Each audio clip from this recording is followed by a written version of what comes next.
Hello everyone, welcome back to my channel. ये हमारा part 2 lecture होगा इनऑर्गेनिक केमिस्ट्री के लिए। पहला पार्ट तो आपने देख लिया होगा जो 11th का पार्ट था।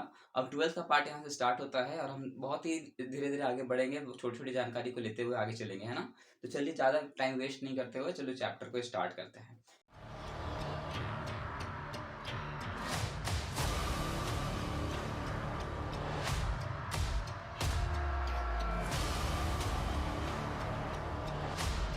पहले एक सिस्टमैटिक अरेंजमेंट है नॉन एलिमेंट्स का, मतलब जितने भी एलिमेंट्स हैं इसके अंदर सारे के सारे कैसे हैं, डिस्कवर्ड हो चुके हैं, जिसके बारे में सभी साइंटिस्ट ने बताया है, उसी के बारे में हम स्टडी करेंगे। और उसके जो साइंटिस्ट थे उन्होंने इसको रखा किस बेसिस पे है, तो पीरियड पे और ग्रुप पे। पीरियड्स कितने होते हैं, 7 होते हैं, और ग्रुप कितने होते हैं, 18 होते हैं। राइट। अब बात करें कि अगर हमें इसे याद रखना है तो कैसे याद रखें, क्योंकि याद रखना ही सबसे इंपॉर्टेंट होता है, राइट। अब याद रखना है तो उसके लिए बहुत इजी ट्रिक है। सबसे पहले बात करते हैं एस ब्लॉक के लिए। तो एस ब्लॉक के लिए याद रखना है क्या है, हलीना के रफ से फरियाद, बेटा मांगे खास, स्कूटर बाप राजी। इसमें पूरा आपका एस ब्लॉक कंप्लीट हो जाएगा। जरा देखना है तो देख सकते हो। हलीना से याद कैसे रखना है, जरा मेरे स्क्रीन पे देखो। अब हलीना है तो एच से क्या आएगा, हाइड्रोजन आएगा। ली से क्या आएगा, लिथियम। Na से सोडियम। तो इस तरह से आपको हलीना के रफ से फरियाद तो पहला कंप्लीट हो जाएगा। दूसरा है बेटा मांगे कार, स्कूटर वापराजी। इससे क्या हो जाएगा, बेटा मांगे कार, स्कूटर वापराजी से याद आ जाएगा कि इसमें क्या है, बेटा से आ जाएगा बेरिलियम, मांगे से मैग्नीशियम। इस तरह से आपको क्लियर हो जाएगा। उसके बाद क्या है, सेकेंड ईयर लाएंगे एसी, फिर है टी जरा हाफ रे। तो ये इतना आपका कंप्लीट हो जाएगा। इतना अगर आप कंप्लीट कर लेते हो तो आपको बहुत इजी पड़ेगा, है ना। अगर आप यहाँ तक कंप्लीट कर लेते हो तो मैक्सिमम क्वेश्चन आप इधर सॉल्व कर सकते हो, राइट। अब चलो इधर आगे बढ़ते हैं। देखो बोरन फैमिली के लिए क्या ट्रिक है, बोरन फैमिली के लिए ट्रिक है बाल गायब इनते। उसके बाद क्या आता है, कार्बन फैमिली। कार्बन फैमिली के लिए क्या है, कार्बन फैमिली में आप देखोगे तो सारे में एन एन आएगा, जैसे कि क्या है, कार्बन, है ना, कार्बन है। उसके बाद क्या आता है, कार्बन सिलिकन है, फिर जर्मेनियम है, फिर क्या आता है, एस एन और पीबी। क्या आता है, एस एन और पीबी। तो इसमें देखा जाए तो ज्यादातर सब में क्या पकड़ना है, आपको एन को पकड़ के चलना है। सभी के लास्ट में क्या आएगा, एन आएगा। उसके बाद बात करते हैं नाइट्रोजन फैमिली की। तो नाइट्रोजन फैमिली के लिए क्या ट्रिक है अपना, नाइट्रोजन फैमिली के लिए अपना ट्रिक होता है नाइट्रोजन फॉस्फोरस एज सब भी। क्या ट्रिक होता है, नाइट्रोजन फॉस्फोरस एज सब भी। देखो इस ट्रिक से ना आपको पूरा नाम याद होता चलेगा। अगर नाम याद नहीं भी होता है तो कम से कम ये तो याद रहता है कि देखो सिंबल तो याद रह ही जाएगा, राइट। अब देखो सिंबल में क्या है ना, वो हम जब क्वेश्चन को करेंगे ना तब उसको पता चल जाएगा। कम से कम सिंबल याद रखना कितना जरूरी है वो हम देख लेंगे, राइट। अब नाइट्रोजन के बाद क्या आता है, नाइट्रोजन के बाद अपना क्या आता है, नाइट्रोजन के बाद अपना आता है ऑक्सीजन। ऑक्सीजन के लिए क्या ट्रिक है, ऑक्सीजन के लिए ट्रिक है ओ एस से टिप। क्या है, ओ एस से टिप। अब ऑक्सीजन के बाद क्या आएगा, ऑक्सीजन के बाद अपना आता है फ्लोरीन। इसमें आता है कि फालतू क्लोरीन बर्बाद आइसक्रीम ऐड। क्या है, फालतू क्लोरीन बर्बाद आइसक्रीम ऐड। ये आपको एक ट्रिक है। लास्ट अपना क्या है, noble gas element. Noble gas element बहुत ज्यादा इंपॉर्टेंट है। ये आपको हेल्प किसमें किसमें करती हैं, ये आपको हेल्प करेंगी, आपको इलेक्ट्रॉनिक कॉन्फ़िगरेशन में हेल्प करेगी बहुत इजी तरह से। और हमने एक पढ़ा है मैजिक नंबर।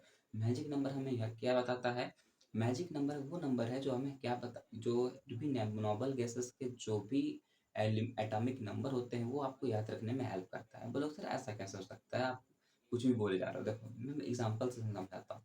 मैजिक नंबर हमने क्या पढ़ा था, 2 8 8 18 18 32 32, राइट। यही हमने मैजिक नंबर पढ़ा है। अब देखो हमने जब देखा ही होगा कि हाइड्रोजन है, उसके बाद क्या आता है, हीलियम आता है। हीलियम किसके अंदर आता है, noble gas element, noble gases आता है। अब उसके बाद क्या कहता है, हमने क्या 2 8 8। तो 2 में आप क्या ऐड करो, 8 ऐड करो, 8 ऐड करेंगे तो क्या आएगा, 10 आएगा। तो इसके बाद जो हम देख सकते हो हीलियम के बाद क्या आता है, नियोन आता है। तो नियोन का एटॉमिक नंबर कितना होता है, 10 होता है। उसके बाद हमें फिर से क्या करना है, फिर से हमें क्या करना है, 8 प्लस करना है तो 18। तो जो नेक्स्ट एलिमेंट होगा उसका एटॉमिक नंबर कितना होगा, 18 होगा। तो इस तरह से आप जो भी है, जो भी नोबल गैस के एलिमेंट होते हैं उसका एटॉमिक नंबर इस तरह से आप याद कर सकते हो। और जो कि आपको बहुत ईजी बनाता है, कब, जब आप इसका इलेक्ट्रॉनिक कॉन्फ़िगरेशन करते हो, जब जब बड़ा बड़ा एलिमेंट आ जाता है तो उसके इलेक्ट्रॉनिक कॉन्फ़िगरेशन के में आपको ईजी करता है, राइट। उसको भी हम आगे देखेंगे। ये हम जो पढ़ रहे हैं एलिमेंट्स में, ये एक्चुअली है क्या, ये सारे के सारे एटम्स ही तो हैं। तो एटम्स हैं तो इसका खुद का साइज भी तो होगा। तो एटॉमिक साइज जो होता है वो डाउन द ग्रुप अगर हम आते हैं पीरियोडिक टेबल में तो इंक्रीज होता जाता है। मैं फिर से रिपीट करता हूं कि जो भी अपन पीरियोडिक टेबल में पढ़ रहे हैं कि अगर हम डाउन द ग्रुप जाते हैं तो हम जो भी एलिमेंट्स देखेंगे डाउन द ग्रुप में तो उसका जो एटॉमिक साइज होगा वो इंक्रीज होता जाता है, राइट। और देखो अगर हम लेफ्ट टू राइट अगर मूव करते हैं पीरियोडिक टेबल में, आप स्क्रीन पे देख सकते हो, लेफ्ट टू राइट अगर हम मूव करते हैं पीरियोडिक टेबल पे, तो भी हमारा एटॉमिक साइज क्या होगा, इंक्रीज होगा। मजेदार लग रहा है? नहीं लग रहा है क्या? बिल्कुल लगेगा। अभी देखो, हमें एक ट्रिक बताया था ना, हलीना के रब से फरियाद बताया था। मान लो मैं आपसे पूछूं कि हाइड्रोजन का ज्यादा एटॉमिक साइज होगा या सोडियम का एटॉमिक साइज ज्यादा होगा। अब आप बोलोगे सर एटॉमिक साइज मतलब डाउन द ग्रुप किसका आता है, देखेंगे सोडियम ज्यादा आता है। तो अब इतना करने की भी जरूरत नहीं है, मैंने क्या ट्रिक बताया था, हलीना के रफ से फरियाद। तो आप देख सकते हो हलीना मतलब कि सिंपल सी बात है, हाइड्रोजन पहले है, सोडियम किस में आ रहा है, बाद में आ रहा है, ऊपर से नीचे की तरफ ही हमने सीक्वेंस बनाया था। तो अगर हम ऊपर से नीचे आ रहे हैं तो हम समझ सकते हो क्या हो रहा है, एटॉमिक साइज बढ़ रहा है, तो नाइट्रोजन जो भी सोडियम है उसका एटॉमिक साइज क्या होगा, ज्यादा होगा। मजेदार लगा? बिल्कुल। अब बोलोगे सर ये तो डाउन द ग्रुप है, अगर मान लो कि हम लेफ्ट टू राइट अगर बताते तो कैसे होता। तो देखो, अगर मैं पूछूं कि आपको कि हाइड्रोजन का एटॉमिक साइज ज्यादा होगा या हीलियम का एटॉमिक साइज ज्यादा होगा, तो बोलोगे सर आप हाइड्रोजन का एटॉमिक मास जो है वो ज्यादा होगा, राइट, सॉरी एटॉमिक साइज जो है वो ज्यादा होगा। अब वो लोग कैसे, क्योंकि हमें याद है लेफ्ट टू राइट अगर हम आते हैं तो एटॉमिक साइज क्या होता है, बढ़ता है, और राइट टू लेफ्ट अगर जाते हैं तो एटॉमिक साइज क्या होगा, घटेगा, राइट। तो एटॉमिक साइज यहाँ पर क्लियर हो गया होगा। नेक्स्ट टॉपिक है अपना इलेक्ट्रोनेगेटिविटी। अब इलेक्ट्रोनेगेटिविटी पे क्या करना है, इलेक्ट्रोनेगेटिविटी बहुत ही इजी है, ये जस्ट अपोजिट चलता है या फिर बोलो इनवर्सली प्रोपोर्शनल चलता है अपने केमिस्ट्री के लैंग्वेज में। वो इनवर्सली प्रोपोर्शनल है एटॉमिक साइज के। मतलब एटॉमिक साइज में क्या हो रहा था, डाउन द ग्रुप आ रहे थे तो बढ़ रहा था, लेफ्ट टू राइट आ रहे थे तो बढ़ रहा था। तो इलेक्ट्रोनेगेटिविटी क्या होगी, डाउन द ग्रुप आएंगे तो घटेगा, लेफ्ट टू राइट आएंगे तो घटेगा। तो घटेगा तो बढ़ेगा कब, बढ़ता है वो जब हम राइट टू लेफ्ट अगर मूव करेंगे पीरियोडिक टेबल में, तो जो भी इलेक्ट्रोनेगेटिविटी होगी वो इंक्रीज होगा। और अगर हम नीचे से ऊपर की तरफ जाएंगे तो इलेक्ट्रोनेगेटिविटी इंक्रीज होगा, राइट। तो कितना ये भी आपको इजी लग रहा होगा। अब अगर वही क्वेश्चन को मैं दोबारा पूछूं कि हलीना के रफ से फरियाद जो हमने कहा था कि मैंने क्वेश्चन पूछा था कि हाइड्रोजन का एटॉमिक साइज ज्यादा होगा कि या फिर सोडियम का, अब मैं पूछता हूँ कि हाइड्रोजन का इलेक्ट्रोनेगेटिविटी ज्यादा है या सोडियम का इलेक्ट्रोनेगेटिविटी ज्यादा होगा। तो इस बार आप क्या बोलोगे सर, इस बार जो है हाइड्रोजन का इलेक्ट्रोनेगेटिविटी ज्यादा होगा, क्योंकि हम डाउन द ग्रुप जाते हैं तो इलेक्ट्रोनेगेटिविटी डिक्रीज होती है। चलो बहुत बढ़िया, ये भी क्वेश्चन हमने सॉल्व कर लिया, तो बहुत इजी लगा होगा। अब इलेक्ट्रोनेगेटिविटी में मजेदार क्या है ना कि इसके अंदर दो चीज हमें पढ़ना है। दो चीज क्या क्या है, पहला है इसके अंदर पढ़ना है हमें आयोनाइजेशन पोटेंशियल, दूसरा पढ़ना है हमें इलेक्ट्रॉनिक एफिनिटी। दोनों के दोनों जो होते हैं ये इलेक्ट्रोनेगेटिविटी के डायरेक्टली प्रोपोर्शनल चलते हैं। दोनों के दोनों ये जो है ये इलेक्ट्रोनेगेटिविटी के डायरेक्टली प्रोपोर्शनल है। इट मींस अगर डाउन द ग्रुप इलेक्ट्रोनेगेटिविटी क्या होती है, डिक्रीज होती है, तो जो इलेक्ट्रॉनिक एफिशिएंसी होगी वो भी क्या होगी, डिक्रीज होगी, आयोनाइजेशन पोटेंशियल भी डिक्रीज होगा, राइट। यहाँ तक तो कोई दिक्कत नहीं है, बहुत बढ़िया। हमने तो ये तो बताया नहीं अभी कि आयोनाइजेशन पोटेंशियल क्या है और इलेक्ट्रॉनिक एफिशिएंसी है क्या। देखो यहाँ नाम से पता चल रहा होगा, आयोनाइजेशन पोटेंशियल, पोटेंशियल का मतलब समझ रहे हो कि ताकत। दूसरी बात यहाँ क्या क्या लिखा है, आयोनाइजेशन। आयोनाइजेशन का मतलब क्या, आयंस आना, और आयंस क्या होता है, चार्ज होते हैं, चाहे पॉजिटिव होंगे या नेगेटिव होंगे। पॉजिटिव आयंस को क्या कहेंगे, कैटायन, नेगेटिव आयंस को क्या कहते हैं, एनायन। पॉजिटिव आयन कब आएगा, जब इलेक्ट्रॉन को वो रिमूव करेगा, और नेगेटिव आयन कब आएगा, जब कोई इलेक्ट्रॉन को एक्सेप्ट करेगा। यहाँ तक तो क्लियर है, नाइन्थ में भी हमने पढ़ा होगा, है कि नहीं, बिल्कुल पढ़ा है। तो ये आयनेशन पोटेंशियल ये कहता है जब भी कोई एलिमेंट अपना एक इलेक्ट्रॉन डोनेट करता है और उसके कारण जो भी चार्ज आ जाता है, जो भी चार्ज का इसको मिलता है, चाहे पॉजिटिव हो या नेगेटिव हो, तो उसी को कहते हैं आयोनाइजेशन पोटेंशियल। और आयोनाइजेशन पोटेंशियल जहां दिखेगा इसका मतलब ये डायरेक्टली प्रोपोर्शनल है किसके, इलेक्ट्रोनेगेटिविटी के। दूसरा है इलेक्ट्रॉनिक एफिनिटी। इलेक्ट्रॉनिक एफिनिटी जो होता है इसका कहने का मतलब है कि इसको इलेक्ट्रॉन से बहुत ही प्यार है, इसको जल्दी छोड़ेगा नहीं। अब ये जल्दी छोड़ेगा नहीं तो चार्ज आएगा नहीं, इसका मतलब इसमें चार्ज हमें नहीं देखने को मिलेगा, चार्ज इसमें नहीं दिखेगा। अब बोलोगे सर चार्ज नहीं दिखेगा इसका मतलब कैसे होता है, ऐसे कौन से एलिमेंट के साथ ये शेयर करेगा जो चार्ज ही ना आए। तो देखो बिल्कुल सही बात है, देखो एग्जाम्पल की तरह समझते हैं। HCl का नाम सभी ने सुना होगा, राइट, HCl का तो सुना ही होगा, हाइड्रोक्लोरिक एसिड। अगर बात करें HCl की, तो HCl में क्या होता है, देखो हाइड्रोजन के पास कितने बॉन्ड इलेक्ट्रॉन होते हैं, एक इलेक्ट्रॉन होता है। अगर हम बात करें क्लोरीन की, तो क्लोरीन के आउटर मोस्ट शेल में 7 इलेक्ट्रॉन होते हैं। अब बहुत इनको कंफ्यूजन हो रहा है 7 कैसे हो सकते हैं, तो भी बता देता हूँ। 17 उसका एटॉमिक नंबर होता है। पहले सेल में कितने, 2 इलेक्ट्रॉन, दूसरे सेल में 8 इलेक्ट्रॉन, लास्ट सेल में 7 इलेक्ट्रॉन। उसको नीड कितने की है, 1 इलेक्ट्रॉन चाहिए, तभी वो अपना ऑक्टेट क्या होगा, कंप्लीट कर सकता है। और हाइड्रोजन क्या कहता है, उसको 1 इलेक्ट्रॉन दे दो तो भी उसकी ऑक्टेट कंप्लीट हो जाएगी। तो ये दोनों के दोनों जो होते हैं ना, ये दोनों चाहते हैं कि मुझे एक इलेक्ट्रॉन मिल जाए। कहीं ना कहीं से मुझे एक इलेक्ट्रॉन मिल जाए और मैं जो है अपना ऑक्टेट कंप्लीट कर लूँ। उस टाइम ये लोग दिमाग लगाते हैं, बोलते हैं कि देखो यार, इतना इतना मुझे मिल जाएगा तो तुम अधूरे रह जाओगे, और तुम्हें मिल जाएगा तो मैं अधूरा रह जाऊंगा, तो क्यों ना हम दोनों अपना एक एक इलेक्ट्रॉन को शेयर कर लें। और इस तरह से वो क्या करता है, एक एक इलेक्ट्रॉन ये शेयर करता है हाइड्रोजन, और इधर से एक इलेक्ट्रॉन शेयर करेगा क्लोरीन। तो वो दोनों इलेक्ट्रॉन मिलकर क्या बन जाते हैं, एक बॉन्ड बन जाता है, और उस बॉन्ड के थ्रू दोनों का ऑक्टेट कंप्लीट हो जाता है। और मजेदार बात यह है कि इसमें दोनों में कोई चार्ज नहीं आता। राइट, हाँ, बाद में अगर बात करें तो उसको जब हीट करेंगे तो ये जो HCl है वो टूटता है H+ से, तो वो एसिड है तो H+ तो देगा ही, पर उससे आपको भी लेना देना नहीं है। आपको बस ये देखना है कि इसमें अभी चार्ज आया क्या, तो चार्ज नहीं आया। चलो ये भी कंप्लीट हो गया। अब देखो यहाँ मजेदार की बात यह है, हम क्या पढ़ रहे हैं सर, हम पढ़ रहे हैं क्या पढ़ रहे हैं, इनऑर्गेनिक केमिस्ट्री। और हम सबको पता है कि इनऑर्गेनिक केमिस्ट्री क्या है, एक्सेप्शन की दुनिया है। राइट, इसमें एक्सेप्शन ना हो ऐसा हो नहीं सकता, इसमें एक्सेप्शन भर भर के रहता है। तो चलो पहला एक्सेप्शन की बात करते हैं, जो कि हमने एटॉमिक साइज में देखा है। एक्चुअली एटॉमिक साइज क्या होता है, कह रहा था कि अगर किसी भी ग्रुप में, अगर डाउन द ग्रुप अगर हम आते हैं, ऊपर से नीचे की ओर आते हैं, तो एटॉमिक साइज इंक्रीज होता है। और अगर लेफ्ट टू राइट ऐसे जाते हैं तो भी एटॉमिक साइज बढ़ता है। राइट, लेकिन यहाँ एक्सेप्शन है अपना जेडार और एचएफ के बीच। ये जेडार और एचएफ के बीच, जेडार और एचएफ के बीच ऐसा क्या होता है, होना क्या चाहिए था, एचएफ का एटॉमिक साइज बड़ा होना चाहिए था और जेडार का एटॉमिक साइज छोटा होना चाहिए था, क्योंकि ये लॉजिक तो यही कहता है। पर यहाँ उल्टा हो जाता है, जेडार का एटॉमिक साइज इंक्रीज हो जाता है, मतलब बड़ा हो जाता है, और एचएफ का जो एटॉमिक साइज होता है ये छोटा हो जाता है। ऐसा इसलिए होता है क्योंकि इसके जस्ट बगल में प्रेजेंट होता है लैंथेनॉइड सीरीज, और इसमें कॉन्ट्रैक्शन होती है, that is called lanthanoid contraction, जिसके कारण ये 4f का 4f इलेक्ट्रॉन जो होते हैं उसका ये पुअर शिल्डिंग का काम कर जाता है। राइट, अब दूसरा एक्सेप्शन बात करते हैं इलेक्ट्रोनेगेटिविटी से।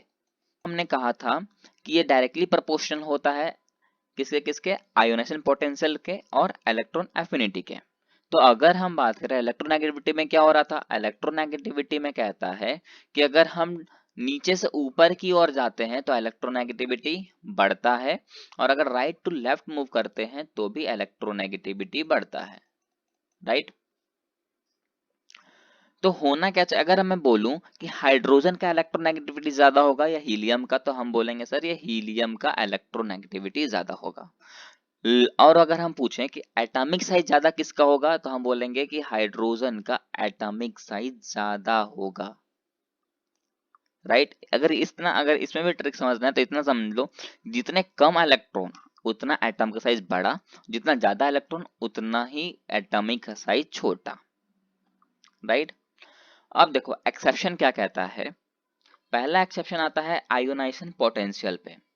आयोनाइजेशन पोटेंशियल में ना क्या चाहिए था, अगर हम राइट टू लेफ्ट अगर जा रहे हैं तो क्या होना चाहिए था, इलेक्ट्रोनेगेटिविटी बढ़ना चाहिए था। इट मींस लिथियम से ज्यादा होना चाहिए था बेरिलियम का, बेरिलियम से ज्यादा होना चाहिए था बोरोन का, क्योंकि सीक्वेंस तो यही कहता है।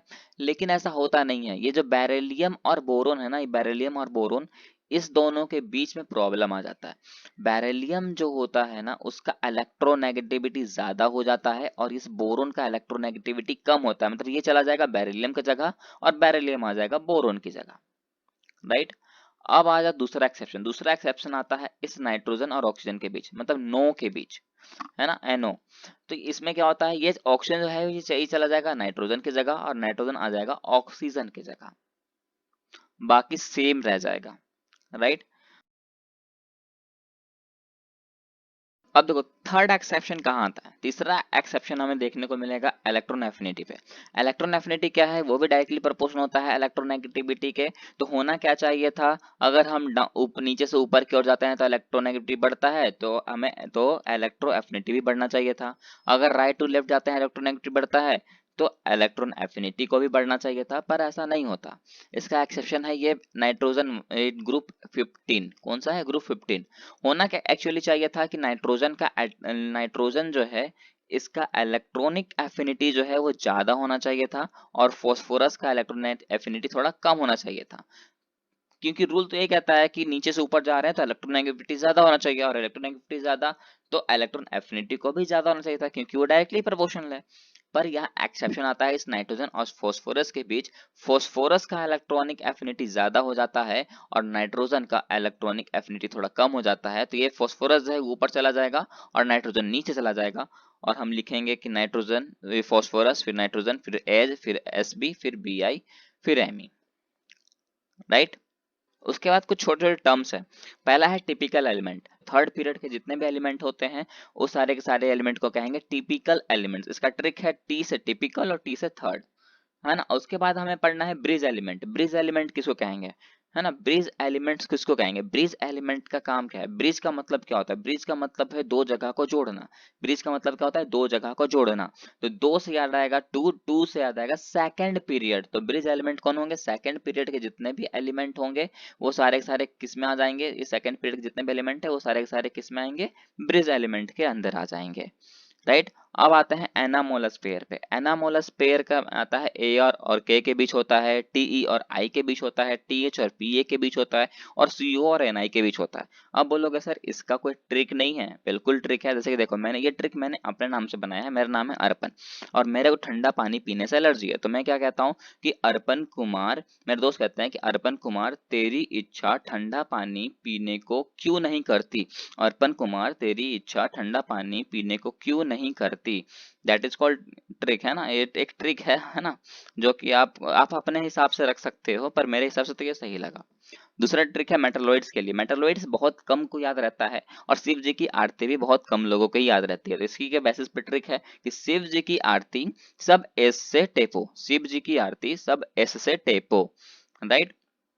उसके बाद है डायगोनल रिलेशनशिप। डायगोनल रिलेशनशिप किसके किसके बीच होगी वो देखो। डायगोनल का मतलब क्या है, क्रॉस कनेक्शन, है ना, क्रॉस कनेक्शन। जैसे कि कनेक्शन होता है एलआई और मैग्नीशियम के बीच, है ना, बेरिलियम और एल्युमिनियम के बीच, बोरोन और सिलिकॉन के बीच, कार्बन और फास्फोरस के बीच, ऑक्सीजन और क्लोरीन के बीच, फ्लोरीन और आर्गन के बीच, मतलब क्रॉस कनेक्शन चलता जाएगा। That is called diagonal relationship. उसके बाद हमें पढ़ना है डॉबेनियन ट्रेड रूल। और डॉबेनियन ट्रेड रूल का कहना क्या है, डॉबे कि अगर हम किसी दो एलिमेंट के मासेस को जोड़ दें और उसको टू से डिवाइड कर दे, तो वो बीच उस दोनों के बीच के जो एलिमेंट होगा, दोनों के बीच का जो एलिमेंट होगा उसके वो एटॉमिक मास के बराबर होगा, राइट। अब ऐसा होता कैसे देखो, जैसे कि लिथियम है, लिथियम है और यह है पोटाशियम, दोनों का एटॉमिक मास को जोड़ो क्या हो जाएगा 7 + 39, और 2 से डिवाइड कर दो तो आंसर टोटल कितना आएगा 23 आएगा, जो कि किस क्या है, इस सोडियम के बराबर होता है, सोडियम का मास के बराबर होता है। तो ये सब जगह लेकिन एप्लीकेबल नहीं है, है ना, ये किसी किसी एलिमेंट्स के साथ ही एप्लीकेबल होता है। तो इस डॉबेनियन ट्रेड रूल को हटा दिया गया है, ये एक समझो तो ये फ्लॉप हो चुका है, लेकिन क्या है हमें एनसीईआरटी में पढ़ना है तो पढ़ना है कि नहीं। अब है न्यूलैंड ऑक्टेव रूल। अब ये न्यूलैंड ऑक्टेव रूल जो है वो क्या कहना चाहता है वो देखो, यहां से नाम ही क्लियर हो रहा होगा, ऑक्टेव। ऑक्टेव का मतलब क्या होता है 8। इनका कहना था कि अगर कोई एलिमेंट ले लो, जैसे कि ये लिथियम ले लो, है ना, ये हमने क्या लिया, मान लो ये लिथियम ले लिया, और इन साइंटिस्ट का कहना था कि इसके बाद का जो आठवां एलिमेंट होगा, इसके बाद का जो आठवां एलिमेंट होगा, यहां से बाद का जो भी आठवां एलिमेंट होगा उसमें भी सेम फीचर एप्लीकेबल होगा जिस तरह का इसके पास है। अब बोलोगे सर ये क्या बोल रहे हो, देखो, और उस टाइम मैं बता दूं कि जब ये न्यूलैंड ऑक्टेव रूल जब बना था ना, उस टाइम जो है ये नोबल गैस नहीं रहता था, ये नोबल गैस उस टाइम नहीं था, अवेलेबल नहीं था, राइट। तो अब यहां से कैलकुलेट करना शुरू करो, लिथियम है यहां से कैलकुलेट करो, आठवां कहां तक आता है वो देखो, ये 1 2, boron 3, carbon 4, nitrogen 5, oxygen 6, fluorine 7, और आठवां आएगा ये हमारा सोडियम। आप बोलोगे सर आप तो बोले थे कि हम न्यूलैंड ऑक्टेव रूल कह रहा था कि इसके बाद जो आठवां एलिमेंट आएगा उसमें सेम फीचर एप्लीकेबल होगी। अब वो कैसे होता है देखो, लिथियम का टोटल कितने इलेक्ट्रॉन होते हैं, 3 इलेक्ट्रॉन होते हैं। इट मींस उसके आउटर मोस्ट शेल में कितने इलेक्ट्रॉन है, 1 इलेक्ट्रॉन है। अब बात करो सोडियम का, सोडियम का एटॉमिक नंबर कितना है, 11 है। इसमें फिल कितने हैं, 2, 8 और 1, इट मीन्स इसके भी आउटर मोस्ट सेल में कितने इलेक्ट्रॉन है, एक ही इलेक्ट्रॉन है। देख सकते हो दोनों फीचर किस तरह सेम है कि नहीं है, बिल्कुल है। लेकिन ये फीचर तब तक ही काम रखा देगा जब तक ये नोबल गैस फॉर्म नहीं हुआ था। नोबल गैस के फॉर्म होते ही ये फ्लॉप हो गया। फ्लॉप कैसे हो गया, अब देखो, जब ये नोबल गैस फॉर्म हो गया, नोबल गैस जब फॉर्म हो गया तो अब क्या हो जाएगा, देखो अब यहां से कैलकुलेट करो, 1 2 3 4 5 6 7 और 8 आ रहा है इस नियोन के पास। तो अब देख सकते हो इसके आउटर मोस्ट शेल में एक इलेक्ट्रॉन है, इसके आउटर मोस्ट शेल में 8 इलेक्ट्रॉन है। तो अब बोलो बराबर ये कैसे हो सकता है, ये तो अलग अलग हो गया, राइट। तो न्यूटन ऑक्टेव रूल तब तक ही सीमित रहा जब तक यहाँ नोबल गैस फॉर्म नहीं हुआ था। नोबल गैस के फॉर्म होते ही ये भी फ्लॉप हो गया, राइट। अब उसके बाद हमें क्या पढ़ना है, उसके बाद हमें पढ़ना है लूथर मेयर कर्व। अब ये लूथर मेयर कर्व क्या है, लूथर मेयर कर्व ने एनसीईआरटी में बस इतना लिखा है कि ये जो है ये एटॉमिक वेट और एटॉमिक वॉल्यूम के बीच का कर्व है। ये कहां पर किसका कर्व है, एटॉमिक वेट और एटॉमिक वॉल्यूम के बीच का कर्व है ये लूथर मेयर कर्व। बस अब इतना ही याद रखना है, बाकी कुछ याद नहीं रखना, क्योंकि एनसीईआरटी में बस छोटा सा यही टॉपिक दिया है। अब उसके बाद हमें याद रखना या पढ़ना है बॉन्ड पैरामीटर्स। क्या पढ़ना है अपने को, बॉन्ड पैरामीटर्स। अब बॉन्ड पैरामीटर्स में हमें देखना है कि बॉन्ड लेंथ क्या होता है, बॉन्ड एंगल क्या होता है, बॉन्ड एनर्जी क्या होता है, ये रेजोनेंस क्या होता है, ये सब के हमें पढ़ना है ना। तो सबसे पहले बात करते हैं बॉन्ड ऑर्डर की। बॉन्ड ऑर्डर क्या कहता है, बॉन्ड ऑर्डर कहता है नंबर ऑफ बॉन्ड्स। जितना नंबर ऑफ बॉन्ड ज्यादा होगा उतना ही उसका बॉन्ड ऑर्डर ज्यादा होगा।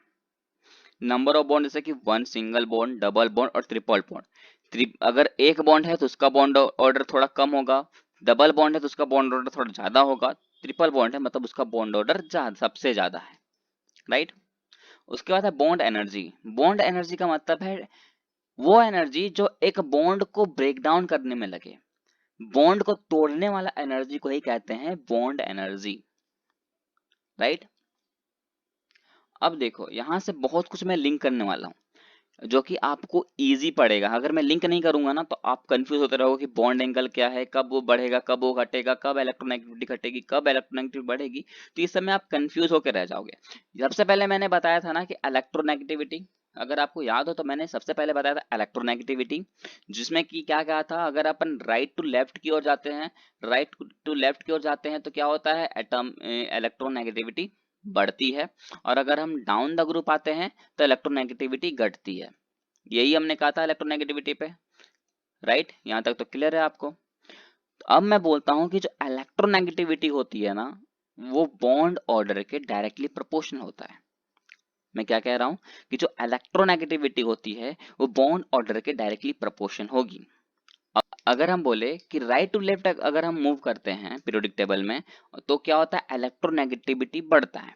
तो इलेक्ट्रोनेगेटिविटी बढ़ता है इससे आप क्या क्या समझोगे कि इलेक्ट्रोनेगेटिविटी बढ़ रहा है, इट मींस आयोनाइजेशन पोटेंशियल भी बढ़ता होगा, इलेक्ट्रॉनिक एफिशिएंसी भी होती होगी।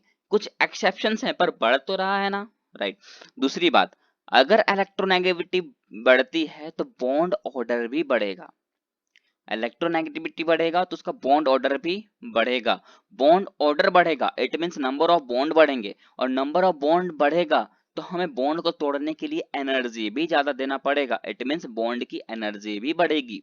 और बॉन्ड की एनर्जी बढ़ेगी तो उसके एंगल्स बढ़ेंगे, इट मींस बॉन्ड का एंगल भी बढ़ेगा। अब बॉन्ड एंगल अगर बढ़ता है तो याद रखना कि वहां रेजोनेंस भी बढ़ेगा। क्या होगा, रेजोनेंस भी बढ़ता है, राइट। अब रेजोनेंस अगर बढ़ेगा तो एस परसेंटेज भी बढ़ेगा। अब बोलोगे सर ये एस परसेंटेज क्या है, ये एस परसेंटेज, रेजोनेंस तो चलो समझ आता है पर ये एस परसेंटेज क्या है। देखो एस परसेंटेज है जैसे कि मान लो CH4 लिखा हो, क्या लिखा हो, CH4 लिखा हो। अगर हम इसका हाइब्रिडाइजेशन करें, क्या करें, अगर हम इसका हाइब्रिडाइजेशन करेंगे तो कैसे लिखेंगे, हम इसका हाइब्रिडाइजेशन करेंगे तो लिखेंगे ना sp3, राइट। sp3 में अगर देखा जाए तो ये अप्रोक्स जो s होता है ना, s अप्रोक्स ये देखा जाए तो ये 25% एरिया s ने लिया है, बाकी 75% एरिया p ने ले लिया है, राइट। अगर हम बात करें C2H4, C2H4 तो C2H4 में देखा जाए तो C और C क्या है, डबल बॉन्डेड है, और इधर क्या है, सिंगल बॉन्डेड रहेगा H। तो इसका जो S परसेंटेज निकलेगा वो अप्रोक्स 33.3% के बीच आएगा, क्योंकि ये sp2 होता है। इसमें हम बोलेंगे कि S परसेंट जो है वो 33% एरिया लिया है, बाकी का एरिया ले लिया है P ने। फिर आ जाओ C2H2 पे। C2H2 पे देखा जाए तो ये C ट्रिपल बॉन्डेड रहेगा, इट मीन्स इसका हाइब्रिडेशन होगा sp। और sp में देखा जाए तो 50% कैरेक्टर जो है वो S ने लेगा और 50% P ले लेगा। तो देखा जा रहा है कि अगर बॉन्ड ज्यादा होंगे तो S परसेंटेज भी ज्यादा हो, क्योंकि सिंगल बॉन्ड जब कनेक्टेड था तो उस टाइम S परसेंटेज कितनी थी 25, डबल बॉन्डेड आया तो S परसेंटेज 33 हो गई, और जहां ट्रिपल बॉन्ड आया वहां पर S की परसेंटेज 50% हो गई। क्लियर है? अब यहाँ एक और मजे की बात सुनो। हम सबको पता है ये डबल बॉन्ड है, इसका मतलब क्या होता है, इसमें पाई बॉन्ड कहीं ना कहीं छुपा होता है। राइट? क्या होता है, एक सिग्मा होता है और एक पाई होता है कि नहीं होता। इसका मतलब क्या है कि अगर S परसेंटेज बढ़ेगा तो कहीं ना कहीं पाई बॉन्ड का परसेंटेज भी बढ़ता है। राइट? बहुत है बढ़िया। अब इतना कुछ हमने लिंक कर लिया ना, अब बस एक चीज और बताता हूँ। हमने सबसे पहले क्या पढ़ा था, एटॉमिक साइज के बारे में पढ़ा था। एटॉमिक साइज जो होता है ना वो डायरेक्टली प्रोपोर्शनल होता है बॉन्ड लेंथ के। मैं फिर से बता रहा हूँ, एटॉमिक साइज जो होता है वो बॉन्ड लेंथ के डायरेक्टली प्रोपोर्शनल होता है। ठीक है, अब इतना कुछ हमने यहाँ पर क्लियर कर लिया है, टेंशन मत लो। हम अभी बहुत क्वेश्चन करेंगे और वो क्वेश्चन करने में आपको पता चल जाएगा कि कब क्या करना है। अभी जैसे पहला क्वेश्चन मैं दूं आपको, अगर मैं बोलूं कि ये हलीना के रफ से फरियाद ये जो है, मान लो हम बोल रहे हैं कि बताओ ये जो पोटाशियम है, पोटाशियम का पोटाशियम का इलेक्ट्रोनेगेटिविटी ज्यादा होगा या सोडियम का इलेक्ट्रोनेगेटिविटी ज्यादा होगी? आप क्या बोलोगे? सोडियम का इलेक्ट्रोनेगेटिविटी ज्यादा होगी, क्योंकि नीचे से ऊपर की ओर अगर हम जाते हैं तो इलेक्ट्रोनेगेटिविटी बढ़ती है। अब अगर मैं बोलूं यहाँ पर उसका एस परसेंटेज ज्यादा होगा या पोटाशियम का एस परसेंटेज ज्यादा होगा, तो आप तुरंत बोलोगे सर इलेक्ट्रोनेगेटिविटी जो है वो डायरेक्टली पर्पस होता है बॉन्ड एनर्जी के, और हमें पता है बॉन्ड एनर्जी क्या है, या फिर बोलो बॉन्ड ऑर्डर। तो बॉन्ड ऑर्डर का मतलब क्या है, नंबर ऑफ बॉन्ड ज्यादा होंगे तो उसको तोड़ने के लिए एनर्जी भी ज्यादा पड़ेगी, बॉन्ड एनर्जी ज्यादा। और हमें पता है बॉन्ड एनर्जी ज्यादा होगा तो कहीं ना कहीं एस परसेंटेज भी ज्यादा होगा। तो आप बोलेंगे कि जो सोडियम है उसका एस परसेंटेज ज्यादा होगा और पोटाशियम का एस परसेंटेज कम होगा। राइट? तो हम और भी बहुत सारे क्वेश्चन करते चलेंगे, है ना। तो हमने एक क्वेश्चन तो सॉल्व किया ना, अब बात करते हैं कि हम कैसे पता करेंगे कि बॉन्ड एंगल किसका ज्यादा होगा। जैसे कि क्वेश्चन दिया हुआ है आपको BeCl2, BCl3 and CH4। Right? अब देखो यहाँ, अगर आपको बोला जाए ना कि बॉन्ड एंगल निकालना है तो सबसे पहले देखो हाइब्रिडाइजेशन निकालो उसका। क्या करो, उसका हाइब्रिडाइजेशन निकालो। जैसे BeCl2 है, मतलब बेरिलियम क्या है, सेंटर पे है, उसके दो दो क्या अटैच है, क्लोरीन अटैच है। राइट? अब यहाँ पर देखो BeCl3 है, तो मतलब यहाँ बोरोन जो है वो सेंटर एलिमेंट है और बाकी तीन तरफ क्या अटैच है, क्लोरीन अटैच है। उसी तरह CH4 को देखो तो ये जो कार्बन है वो सेंटर पर अटैच है और चार हाइड्रोजन इस तरह से अटैच है। अब इसका हाइब्रिडेशन क्या हो जाएगा, CH4 का हाइब्रिडेशन निकलेगा sp3, BCl3 का हाइब्रिडेशन आएगा sp2 और BeCl2 का हाइब्रिडेशन आ जाएगा अपना sp। अब हमें याद है, थोड़ी देर पहले हमने पढ़ा है कि अगर बॉन्ड ऑर्डर ज्यादा होता है तो बॉन्ड एनर्जी ज्यादा होती है, बॉन्ड एनर्जी ज्यादा होती है तो बॉन्ड एंगल भी ज्यादा होता है, और बॉन्ड एंगल ज्यादा होता है तो उसका एस परसेंटेज भी ज्यादा होता है। इट मींस ये बॉन्ड एंगल जो है वो डायरेक्टली प्रोपोर्शनल है एस परसेंटेज के। और हमें अभी थोड़ी देर पहले देखा कि एसपी में हम जो होता है, एसपी जो होता है उसमें सबसे ज्यादा एस परसेंटेज होता है, उसमें 50% एस परसेंट होता है और 50% पी का परसेंटेज होता है। राइट? इट मीन्स सबसे ज्यादा किस में आएगा, BeCl2 के पास आएगा, उसके बाद BCl3 के पास आएगा और उसके बाद CH4 के पास। राइट? तो अगर हम बोले कि बॉन्ड एंगल ज्यादा किस में होगा, सबसे ज्यादा बॉन्ड एंगल है sp के पास, उसके बाद sp2 के पास और सब उससे कम sp3 के पास। राइट? यहाँ तक कोई प्रॉब्लम आपको? अब बात करते हैं कि मान लो कभी ऐसा हो जाए कि हाइब्रिडाइजेशन जो है वो सेम हो जाए। मान लो कोई दो एलिमेंट है, उसके क्या हो गया, हाइब्रिडाइजेशन आपको सेम दिख जाए। तो उस टाइम आपको क्या करना है, सबसे पहला केस क्या कहता है, सबसे पहला केस कहता है कि अगर हाइब्रिडाइजेशन सेम है ना तो आप उसका लोन पेयर चेक करो। अगर लोन पेयर प्रेजेंट हो गया अगर उसका लोन पेयर प्रेजेंट रह जाता है तो उस टाइम आपका जो बॉन्ड एंगल होगा वो इनवर्सली प्रोपोर्शनल हो जाएगा लोन पेयर के, है ना। और अगर जैसे कि मान लो CH4 है और NH3 है, CH4 है और NH3 है, इस दोनों का अगर आप देखो हाइब्रिडाइजेशन तो दोनों का हाइब्रिडाइजेशन सेम आएगा। दोनों का हाइब्रिडाइजेशन अगर चेक करो, दोनों का हाइब्रिडाइजेशन जो है वो sp3 ही आ रहा है। लेकिन अगर हम बात करें दोनों में प्रॉब्लम क्या है कि दोनों में से एक में क्या छुपा है, एक में लोन पेयर प्रेजेंट है। NH3 में क्या है, लोन पेयर प्रेजेंट है। अब लोन पेयर अगर प्रेजेंट हो गया तो उसका बॉन्ड एंगल कम होगा। लोन पेयर प्रेजेंट होगा तो उसका बॉन्ड एंगल क्या हो जाएगा, कम हो जाएगा। अब दूसरा केस, अगर मान लो कि हाइब्रिडाइजेशन भी सेम हो गया और दोनों में ना ही कोई लोन पेयर हमें दिख रहा है, तो उसका मतलब समझ जाना कि वो दोनों के दोनों में बॉन्ड एंगल जो होगा वो सेम हो जाएगा। जैसे कि BF3 है और BCl3 है, यहाँ पर दोनों का हाइब्रिडेशन भी देखो तो सेम आ रहा है। दूसरी बात, इस दोनों के बीच में लोन पेयर भी नहीं है, तो इसका मतलब ये दोनों के दोनों जो है एलिमेंट होंगे उसमें क्या होगा, इसका बॉन्ड एंगल दोनों का सेम हो जाएगा, राइट। अब बात करते हैं तीसरा स्टेप। अगर मान लो हाइब्रिडाइजेशन भी सेम हो जाए, लोन पेयर भी सेम हो जाए, तब क्या करोगे, हाइब्रिडेशन भी सेम और लोन पेयर भी सेम, है ना, तब क्या करोगे। जैसे यहाँ एक में क्या है, नाइट्रोजन प्रेजेंट है, एक में क्या है, फॉस्फोरस है। हमें पता है कि ये देखो यहाँ नाइट्रोजन कहाँ पर है, ये रहा नाइट्रोजन और ये रहा फॉस्फोरस। हमें पता है कि जब हम ऊपर से नीचे की ओर आते हैं, ऊपर से नीचे की ओर आते हैं तो इलेक्ट्रोनेगेटिविटी घटता है।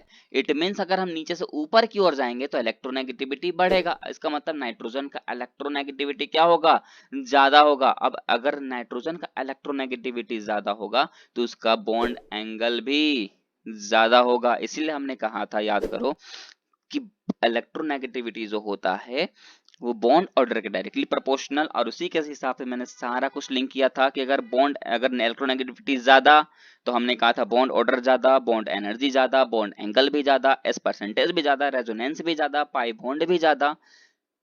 देख सकते हो ये सब कैसे चल रहे हैं, डायरेक्टली प्रोपोर्शनल चल रहे हैं, तो आपको कोई कंफ्यूजन नहीं आएगी अगर इस ट्रिक के हिसाब से चलते हो तो। और हमने बस एक चीज कहा था कि एटॉमिक साइज जो होती है वो डायरेक्टली प्रोपोर्शनल होती है बॉन्ड लेंथ के। एक है NaCl3 और एक है PCl3। दोनों में देखो तो दोनों में लोन पेयर भी प्रेजेंट है, दोनों का हाइब्रिडाइजेशन भी सेम है। तो अब पता कैसे चलेगा कि किसका बॉन्ड एंगल ज्यादा है। उस टाइम आपको क्या देखना है वो देखो। आप उसमें दोनों में से पता कर लो कि दोनों में से सेंट्रल मेटल एटम कौन है। अब जैसे पता चल जाएगा सेंट्रल एटम कौन है, तो उसको उसमें देखो आप कि सेंट्रल एटम में से इलेक्ट्रोनेगेटिविटी ज्यादा किसकी है। जिसकी ज्यादा इलेक्ट्रोनेगेटिविटी होगी वो हम बोलेंगे उसका बॉन्ड एंगल ज्यादा होगा, क्योंकि हमने स्टार्टिंग से ही लेके गए हैं इलेक्ट्रोनेगेटिविटी पे ही हमने डिपेंड किया है कि अगर इलेक्ट्रोनेगेटिविटी ज्यादा होगी तो उसका बॉन्ड एंगल भी ज्यादा होना चाहिए, बॉन्ड एनर्जी भी ज्यादा होना चाहिए, बॉन्ड ऑर्डर भी ज्यादा होना चाहिए। अब हमने याद होगा कि जब हम इलेक्ट्रोनेगेटिविटी नेगेटिविटी पढ़ रहे थे तो हमने दो कंडीशन देखा था। एक हमने बोला था कि अगर हम ग्रुप्स में नीचे से ऊपर की ओर अगर मूव करते हैं तो हमने कहा था कि उसकी इलेक्ट्रोनेगेटिविटी इंक्रीज होती है, और अगर राइट टू लेफ्ट अगर हम मूव करते हैं तो भी उसकी इलेक्ट्रोनेगेटिविटी बढ़ती है। अब देखो नाइट्रोजन और फॉस्फोरस इस जगह पे प्रेजेंट है, मतलब हम ऊपर से नीचे की ओर जा रहे हैं, हमने कहा था। और हमने ये भी कहा था कि अगर हम ऊपर से नीचे जाते हैं तो उसकी इलेक्ट्रोनेगेटिविटी क्या होती है, कम होती है। मतलब इलेक्ट्रोनेगेटिविटी ज्यादा है किसके पास, इस नाइट्रोजन के पास, तो हम बोलेंगे कि बॉन्ड एंगल भी ज्यादा नाइट्रोजन का होगा। किसका होगा, बॉन्ड एंगल भी ज्यादा नाइट्रोजन का ही होगा, राइट। अब आते हैं बॉन्ड ऑर्डर पे। अब बोलोगे सर बॉन्ड ऑर्डर किसी का अगर हमें फाइंड करना रहे तो कैसे करेंगे। तो बॉन्ड ऑर्डर निकालना है तो आपके लिए एक इजी ट्रिक है। सबसे पहले आप लिख लो 10 to 18 तक लिख लो, और ये जो 14 है ना, 14th को आप मान लो कि ये मिड पोजीशन पे है। अब मिड पोजीशन पे है, आप बोलोगे सर ये क्या कर रहे हो, देखो ये ट्रिक बता रहा हूँ, है ना। ऐसा कर लेना। उसके बाद आप 10 से स्टार्ट करो, लिखना 1, फिर 1.5, फिर 2, फिर 2.5 और 3, मतलब 0.5 बढ़ाते चल रहे हैं। जब हम 14 तक चले जाएंगे, जब 14 तक चले जाएंगे तो वहां नंबर आएगा हम अपना 3। उसके बाद आप क्या करो, माइनस करते चलो 0.5। अब आ जाओ वापस 2.5, फिर 2, फिर 1.5, फिर 1। इस तरह का सीक्वेंस आप बना लो। सीक्वेंस बनाने के बाद आपको क्या करना है, जैसे कि अब मैं बोलूं कि आपको ऑक्सीजन का O2 का बताना है कि इसका बॉन्ड ऑर्डर कितना होगा। अब O2 है, ऑक्सीजन का एटॉमिक नंबर कितना होता है, ऑक्सीजन का एटॉमिक नंबर होता है 8। कितना होता है, 8 होता है। सबको पता अब O2 है तो मतलब 2 बार 8 लिखेंगे, मतलब 8 + 8 टोटल कितने हो जाएंगे, 16 हो जाएंगे। अब बोलोगे सर 16 आ रहा है, अब देखो 16 हमने यहाँ लिखा है, 16 के नीचे क्या जो नंबर है ना वही उसका बॉन्ड ऑर्डर बताता है। तो 16 है, इसका बॉन्ड ऑर्डर कितना हो जाएगा, 2 हो जाएगा। अब इसी तरह किसी का भी आप एलिमेंट का बॉन्ड ऑर्डर फाइंड कर सकते हो। क्लियर है। अब बात करते हैं एसिडिक स्ट्रेंथ क्या है, बेसिक स्ट्रेंथ क्या है, और ये डिपेंड कैसे है इलेक्ट्रोनेगेटिविटी पे, वो भी समझते हैं। देखो हमने सबसे पहले क्या कहा था, इलेक्ट्रोनेगेटिविटी जो होती है वो बॉन्ड ऑर्डर पे डिपेंड करता है, बॉन्ड बॉन्ड लेंथ पे डिपेंड कर रहा था, बॉन्ड एंगल पे भी डिपेंडेंट था। ये सब हमने पहले ही बात कर लिया, इस परसेंटेज सब देख लिया। अब बात करना है हमें एसिडिक स्ट्रेंथ की। देखो इलेक्ट्रोनेगेटिविटी, इलेक्ट्रोनेगेटिविटी से आपको समझ ही क्या आता है, इलेक्ट्रॉन है उसमें, इलेक्ट्रोनेगेटिविटी मतलब क्या, इलेक्ट्रॉन, और इलेक्ट्रॉन में चार्ज होता है। चार्ज कौन सा होता है, नेगेटिव का चार्ज होता है, इसलिए हम तो उसको कहते हैं इलेक्ट्रोनेगेटिविटी। अब नेगेटिव, और हमें याद होगा ये जो एसिडिक स्ट्रेंथ और बेसिक स्ट्रेंथ, एसिडिक स्ट्रेंथ और बेसिक स्ट्रेंथ, जो एसिडिक स्ट्रेंथ होता है ना वो इलेक्ट्रोनेगेटिविटी के डायरेक्टली प्रोपोर्शनल होता है। एसिडिक स्ट्रेंथ क्या होता है, वो एसिडिक स्ट्रेंथ होता है इलेक्ट्रोनेगेटिविटी के डायरेक्टली प्रोपोर्शनल, राइट। और बेसिक स्ट्रेंथ जो होता है वो उसके इनवर्सली प्रोपोर्शनल होता है। तो आप एक याद रख लो कि एसिडिक स्ट्रेंथ जो होता है वो डायरेक्टली प्रोपोर्शनल होता है इलेक्ट्रोनेगेटिविटी के, राइट। अब अगर दूसरा कुछ लॉजिक लगाओ, अगर हम बात करें इलेक्ट्रोनेगेटिविटी से, अगर हम एसिडिक स्ट्रेंथ को देखते हैं तो डायरेक्टली प्रोपोर्शनल है। लेकिन अपन अगर एटॉमिक साइज पे डिपेंड कराएं, वैसे मान लो एटॉमिक साइज पे, और हमें पता है कि एटॉमिक साइज में क्या होता है, अगर हम ऊपर से नीचे आते हैं तो एटम का साइज इंक्रीज होता जाता है, ये हमने पहले कहा था। और अगर हम लेफ्ट टू राइट अगर मूव करते हैं तो भी एटम के साइज इंक्रीज करते जाती है, मतलब जस्ट अपोजिट है, इनवर्सली प्रोपोर्शनल है वो, राइट। तो अगर हम एसिडिक स्ट्रेंथ को बोले तो हम क्या कहेंगे, एसिडिक स्ट्रेंथ जो होता है वो इनवर्सली प्रोपोर्शनल होगा इस एटॉमिक साइज के, राइट। तो हम फिर से डिपेंड किस पे हो गए, एक एटॉमिक साइज को लेकर के, और एक हो गया इलेक्ट्रोनेगेटिविटी पे। हमने सिर्फ इसी पे बांटा है ताकि आपको ज्यादा कंफ्यूजन ना हो, जब बार बार दूसरा कुछ याद करना ना पड़े। और इनऑर्गेनिक ऐसा ये है ना कि अगर आप एक मिस्टेक करोगे ना तो एक क्वेश्चन आप गलत करके आ सकते हो, है ना। तो अब बात करते हैं एक एक्सेप्शन की। देखो हमने पहले ही कहा है यार, हर ये इनऑर्गेनिक केमिस्ट्री है, यहाँ हर जगह पे आपको कोई ना कोई एक्सेप्शन देखने को मिल जाएगा। पर ये एक्सेप्शन मैंने इस तरह से बताया ना कि आपको इजी रह पड़ेगा याद करने के लिए। देखो हमने क्या कहा, एसिडिक स्ट्रेंथ जो है वो डायरेक्टली प्रोपोर्शनल होता है इन इलेक्ट्रोनेगेटिविटी के, और इनवर्सली प्रोपोर्शनल होता है एटॉमिक साइज के। इतना तक हमने कहा। लेकिन एक एक्सेप्शन ये आता है कि अगर मान लो पी ब्लॉक का हाइब्रिडाइज होगा, अगर पी ब्लॉक का हाइब्रिडाइज मतलब कि अगर ये जो पी ब्लॉक के एलिमेंट्स हैं, सबको पता है ना, ब्लॉक सबको पता होता है, राइट। ये एस ब्लॉक है, ये पी ब्लॉक है, और ये डी ब्लॉक है, और ये एफ ब्लॉक है, राइट। तो ये जो पी ब्लॉक के जो एलिमेंट हैं, अगर इस पी ब्लॉक के एलिमेंट अगर इस हाइड्रोजन के साथ, मतलब ये एस ब्लॉक के एलिमेंट के साथ अगर अटैच होते हैं, तो उस जगह पर ये जो हम पढ़ रहे हैं ना, ये जो एटॉमिक सॉरी एसिडिक स्ट्रेंथ है वो डायरेक्टली प्रोपोर्शनल होता है इलेक्ट्रोनेगेटिविटी के। उस टाइम ये लॉजिक काम नहीं आएगा, उस टाइम उसका अपोजिट हो जाएगा। अब बोलोगे सर ऐसा कैसे हो रहा है, क्या बोल रहे हो, समझ नहीं आ रहा। तो चलो एक एग्जाम्पल देते हैं, उस एग्जाम्पल से अपन समझ जाएंगे, है ना। अब एग्जाम्पल है N2O3 P2O3 ASO3। अब देखो इसमें आपको बताना है कि एसिडिक स्ट्रेंथ ज्यादा किसका होगा और किसका नहीं। अब देखो आप इसमें से पता कैसे करोगे, तो देखोगे सर एसिडिक स्ट्रेंथ को अगर हमें पता करना है तो हमें ये देखना पड़ेगा कि इलेक्ट्रोनेगेटिविटी ज्यादा किसकी होती है। अब यहाँ पर लिखा है नाइट्रोजन, फास्फोरस और आर्सेनिक। अब ये यहाँ पर आओ, ये देखो हम कहाँ जा रहे हैं, डाउन द ग्रुप जा रहे हैं, ऊपर से नीचे की ओर आ रहे हैं, राइट। और ऊपर से जब नीचे की ओर आते हैं तो उस टाइम इलेक्ट्रोनेगेटिविटी घटती है। अब इलेक्ट्रोनेगेटिविटी घटेगी, इसका मतलब क्या है, उसका एटॉमिक इसके जो एसिडिक स्ट्रेंथ होगी वो भी कम होगी। तो देखो यहाँ नाइट्रोजन जो है उसका सबसे ज्यादा एसिडिक स्ट्रेंथ होगा, फॉस्फोरस का है थोड़ा उससे कम, और आर्सेनिक का सबसे कम। अब दूसरा एग्जांपल, दूसरा एग्जाम्पल है B2O3, Al2O3, Ga2O3। अब इसमें भी सेम करना है आपको, फिर से इसका अपन इलेक्ट्रोनेगेटिविटी चेक करते हैं। अब इलेक्ट्रोनेगेटिविटी कैसे चेक करें, देखो यहाँ पर आ जाओ, यहाँ बाल गाया बिन तेल मैंने कहीं कहा था, शायद आपको याद करो कहाँ कहा था, इस जगह पे BAL और GA। मैंने इसका सीक्वेंस बताया था ना, बाल गाया बिन तेल, यहाँ पर हमने कहा था नाइट्रो, ये तो नाइट्रोजन फास्फोरस एज सब भी, ये भी हमने कहा था, है ना। तो ये ट्रिक आपको याद रखते जाना पड़ेगा ताकि आपको बाद में दिक्कत ना हो। तो हम अब आ गए हैं BAL GA पे, मतलब बाल गायब इन तेल। तो याद आ जाएगा आपको कि बाल पहले B फिर AL और फिर गायब, तो मतलब ये ऊपर से नीचे की ओर आ रहे हैं, और ऊपर से जब नीचे की ओर आ रहे हैं तो इलेक्ट्रोनेगेटिविटी कम होती है। इलेक्ट्रोनेगेटिविटी कम, इसकी एसिडिक स्ट्रेंथ कम, तो सबसे ज्यादा एसिडिक स्ट्रेंथ होगा बोरोन के पास, फिर अपना एल्युमिनियम के साथ, और फिर Ga के साथ, गैल्वेनियम के साथ, राइट। अब थर्ड क्वेश्चन को सॉल्व करते हैं, N2O, NO और N2O3। अब बोलोगे सर इसमें तो तीनों में नाइट्रोजन नाइट्रोजन प्रेजेंट है, अब इसमें पता कैसे करेंगे किसका इलेक्ट्रोनेगेटिविटी ज्यादा होगा और किसका इलेक्ट्रोनेगेटिविटी कम होगा, किसका एसिडिक स्ट्रेंथ ज्यादा होगा। तो देखो इजी वे बताता हूँ, आप सबसे पहले चेक करो इसका ऑक्सीडेशन स्टेट, नाइट्रोजन का ऑक्सीडेशन स्टेट चेक कर लो। अगर नहीं आता तो मेरे को कमेंट करना, मैं बाद में बता दूंगा, उसके लिए अलग से वीडियो बना दूंगा, इस टाइम नहीं बता सकता, है ना, क्योंकि मेरे को शॉर्ट में वीडियो को कंप्लीट करना है। तो मैं बताता हूँ कि जो ना N2O है ना, इसमें +1 ऑक्सीडेशन स्टेट होगा, NO में +2 ऑक्सीडेशन स्टेट है, और N2O3 में +3 ऑक्सीडेशन स्टेट है।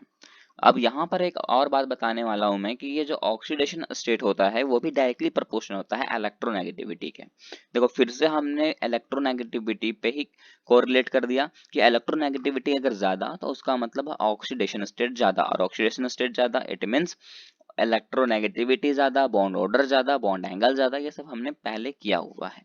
अब देखो, अब N2O3 में ऑक्सीडेशन स्टेट ज्यादा है, इट मींस उसकी इलेक्ट्रोनेगेटिविटी ज्यादा होगी, और इलेक्ट्रोनेगेटिविटी ज्यादा होगी इसका मतलब है कि उसका एसिडिक स्ट्रेंथ भी ज्यादा होगा। तो N2O3 में ज्यादा एसिडिक स्ट्रेंथ, उससे कम NO में, और सबसे कम N2O में।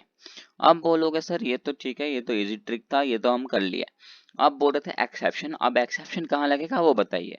तो देखो ये क्वेश्चन को अब देखो, ये क्वेश्चन है H2O, H2S, H2SC और H2TE। इसको देखने से पहले आपको ये तो पता होना चाहिए कि एलिमेंट जो है ना, ऑक्सीजन, सल्फर, ये सब किस पीरियड में आते हैं और कहाँ पर देखा है, इसका इलेक्ट्रोनेगेटिविटी याद होना चाहिए। और इलेक्ट्रोनेगेटिविटी याद रखने के लिए मैंने ये बताया भी था एलिमेंट के नाम को, कि OS से टेपो, OS से टेपो। तो देखो ये यही थे, OS, SE और TE, मतलब हम ऊपर से नीचे आ रहे हैं, मतलब डाउन द ग्रुप आ रहे हैं। डाउन द ग्रुप जब भी आते हैं तो इलेक्ट्रोनेगेटिविटी घटती है, इसका मतलब ऑक्सीजन के पास सबसे ज्यादा इलेक्ट्रोनेगेटिविटी है, उसके बाद सल्फर के पास, उसके बाद Se के पास, उसके बाद Te के पास। तो बोलूंगा सर हाँ आप बिल्कुल सही हो, इलेक्ट्रोनेगेटिविटी तो सबसे ज्यादा ऑक्सीजन के पास ही है। लेकिन यहाँ पर ये क्या है कि ये जो पी ब्लॉक का एलिमेंट है, राइट, ये जो ऑक्सीजन है, ये सल्फर है, किस कौन सा ब्लॉक का एलिमेंट है, पी ब्लॉक का एलिमेंट है। और इस पी ब्लॉक के एलिमेंट के साथ अटैच कौन है, ये हम ना, हमारा हाइब्राइड अटैच है, मतलब ये हाइड्रोजन अटैच है एस ब्लॉक वाला। और हमने एक्सेप्शन यही कहा था कि अगर पी ब्लॉक के साथ अगर हाइड्रोजन अटैच हो जाता है तो हम उस कंडीशन में जानेंगे कि जो एसिडिक स्ट्रेंथ होती है वो इनवर्सली प्रोपोर्शनल हो जाएगी इलेक्ट्रोनेगेटिविटी के। या तो यूं कह लो कि उस अगर हाइड्रोजन अटैच होता है पी ब्लॉक के एलिमेंट के साथ, तो ये जो एसिडिक स्ट्रेंथ होती है वो डायरेक्टली प्रोपोर्शनल हो जाती है एसिडिक एटॉमिक साइज के। तो अब मैं तो कहूंगा कि आप एक ही याद रखो, अगर पी ब्लॉक के एलिमेंट के साथ अगर ये है जो हाइड्रोजन है वो अटैच हो जाता है, तो उस कंडीशन में जो एसिडिक स्ट्रेंथ होता है वो इनवर्सली प्रोपोर्शनल हो जाता है इलेक्ट्रोनेगेटिविटी के। इसका मतलब है जिसका या आप देखो, अब देखो यहाँ जो ऑक्सीजन है उसके पास क्या है, इलेक्ट्रोनेगेटिविटी सबसे ज्यादा है। अब इसके पास सबसे ज्यादा इलेक्ट्रोनेगेटिविटी है, पर इस कंडीशन में ये जो हाइड्रोजन इसके साथ अटैच है, इसका मतलब क्या है, इस कंडीशन में हमें ये चेक नहीं करना है कि इसकी इलेक्ट्रोनेगेटिविटी ज्यादा है या नहीं है, हमें इस कंडीशन में देखना है कि जिसकी इलेक्ट्रोनेगेटिविटी कम होगी उसकी एसिडिक स्ट्रेंथ ज्यादा होगी। या तो यूं कह लो जिसका जिसका एटॉमिक साइज बड़ा होगा उसका एसिडिक स्ट्रेंथ ज्यादा होगा इस कंडीशन के लिए। तो यहाँ पर देखो ऑक्सीजन जो है वो सबसे कम होगा, उससे ज्यादा, ई उससे ज्यादा और टी सबसे ज्यादा एसिडिक स्ट्रेंथ लेकर के चलेगा, राइट। तो हमने दोनों तरफ से क्वेश्चन को कर लिया।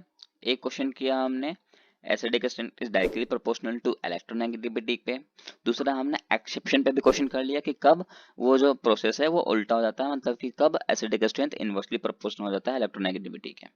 तो ये हमने एक एक करके क्वेश्चन किया। अब मैं मिक्सर क्वेश्चन देता हूँ, अब आपको सॉल्व करना है। पहला क्वेश्चन है आपके लिए LiOH, NaOH, KOH और RbOH। अब इसको आप सॉल्व करो, खुद सॉल्व करो, है ना।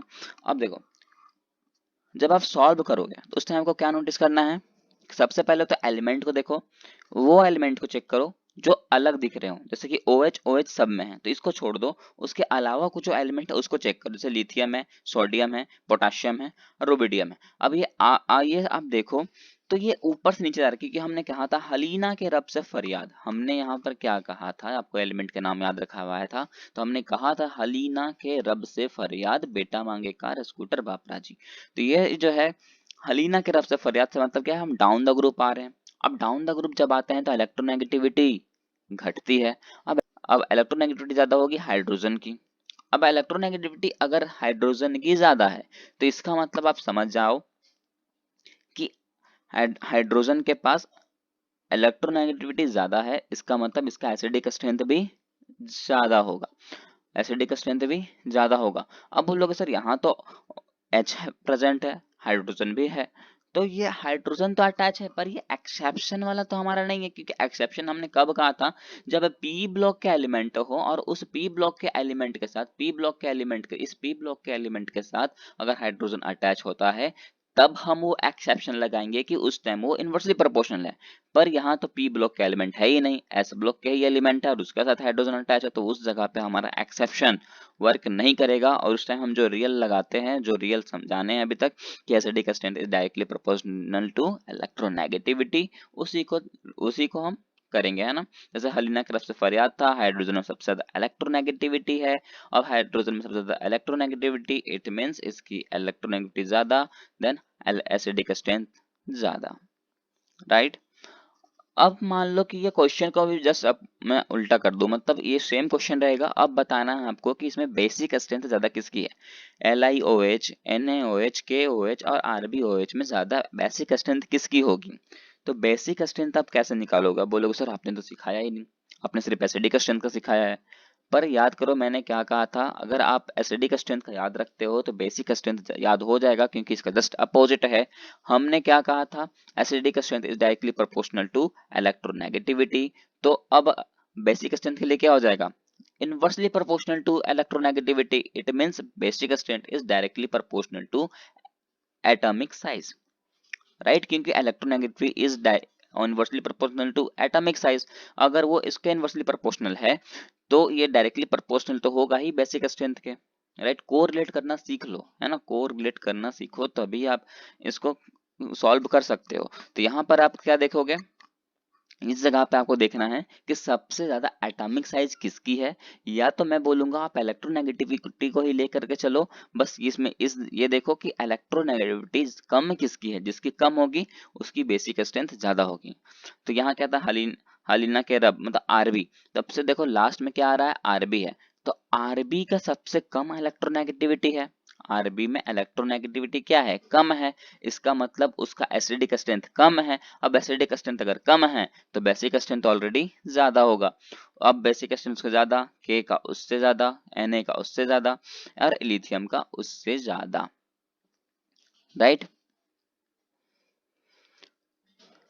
तो इतना सारा हमने क्वेश्चन किया है। एक क्वेश्चन और देता हूं, ये क्वेश्चन आप फिर से खुद से करो ताकि आपको और कोई डाउट ना रहे। एक है BeO, MgO, CaO और SRO।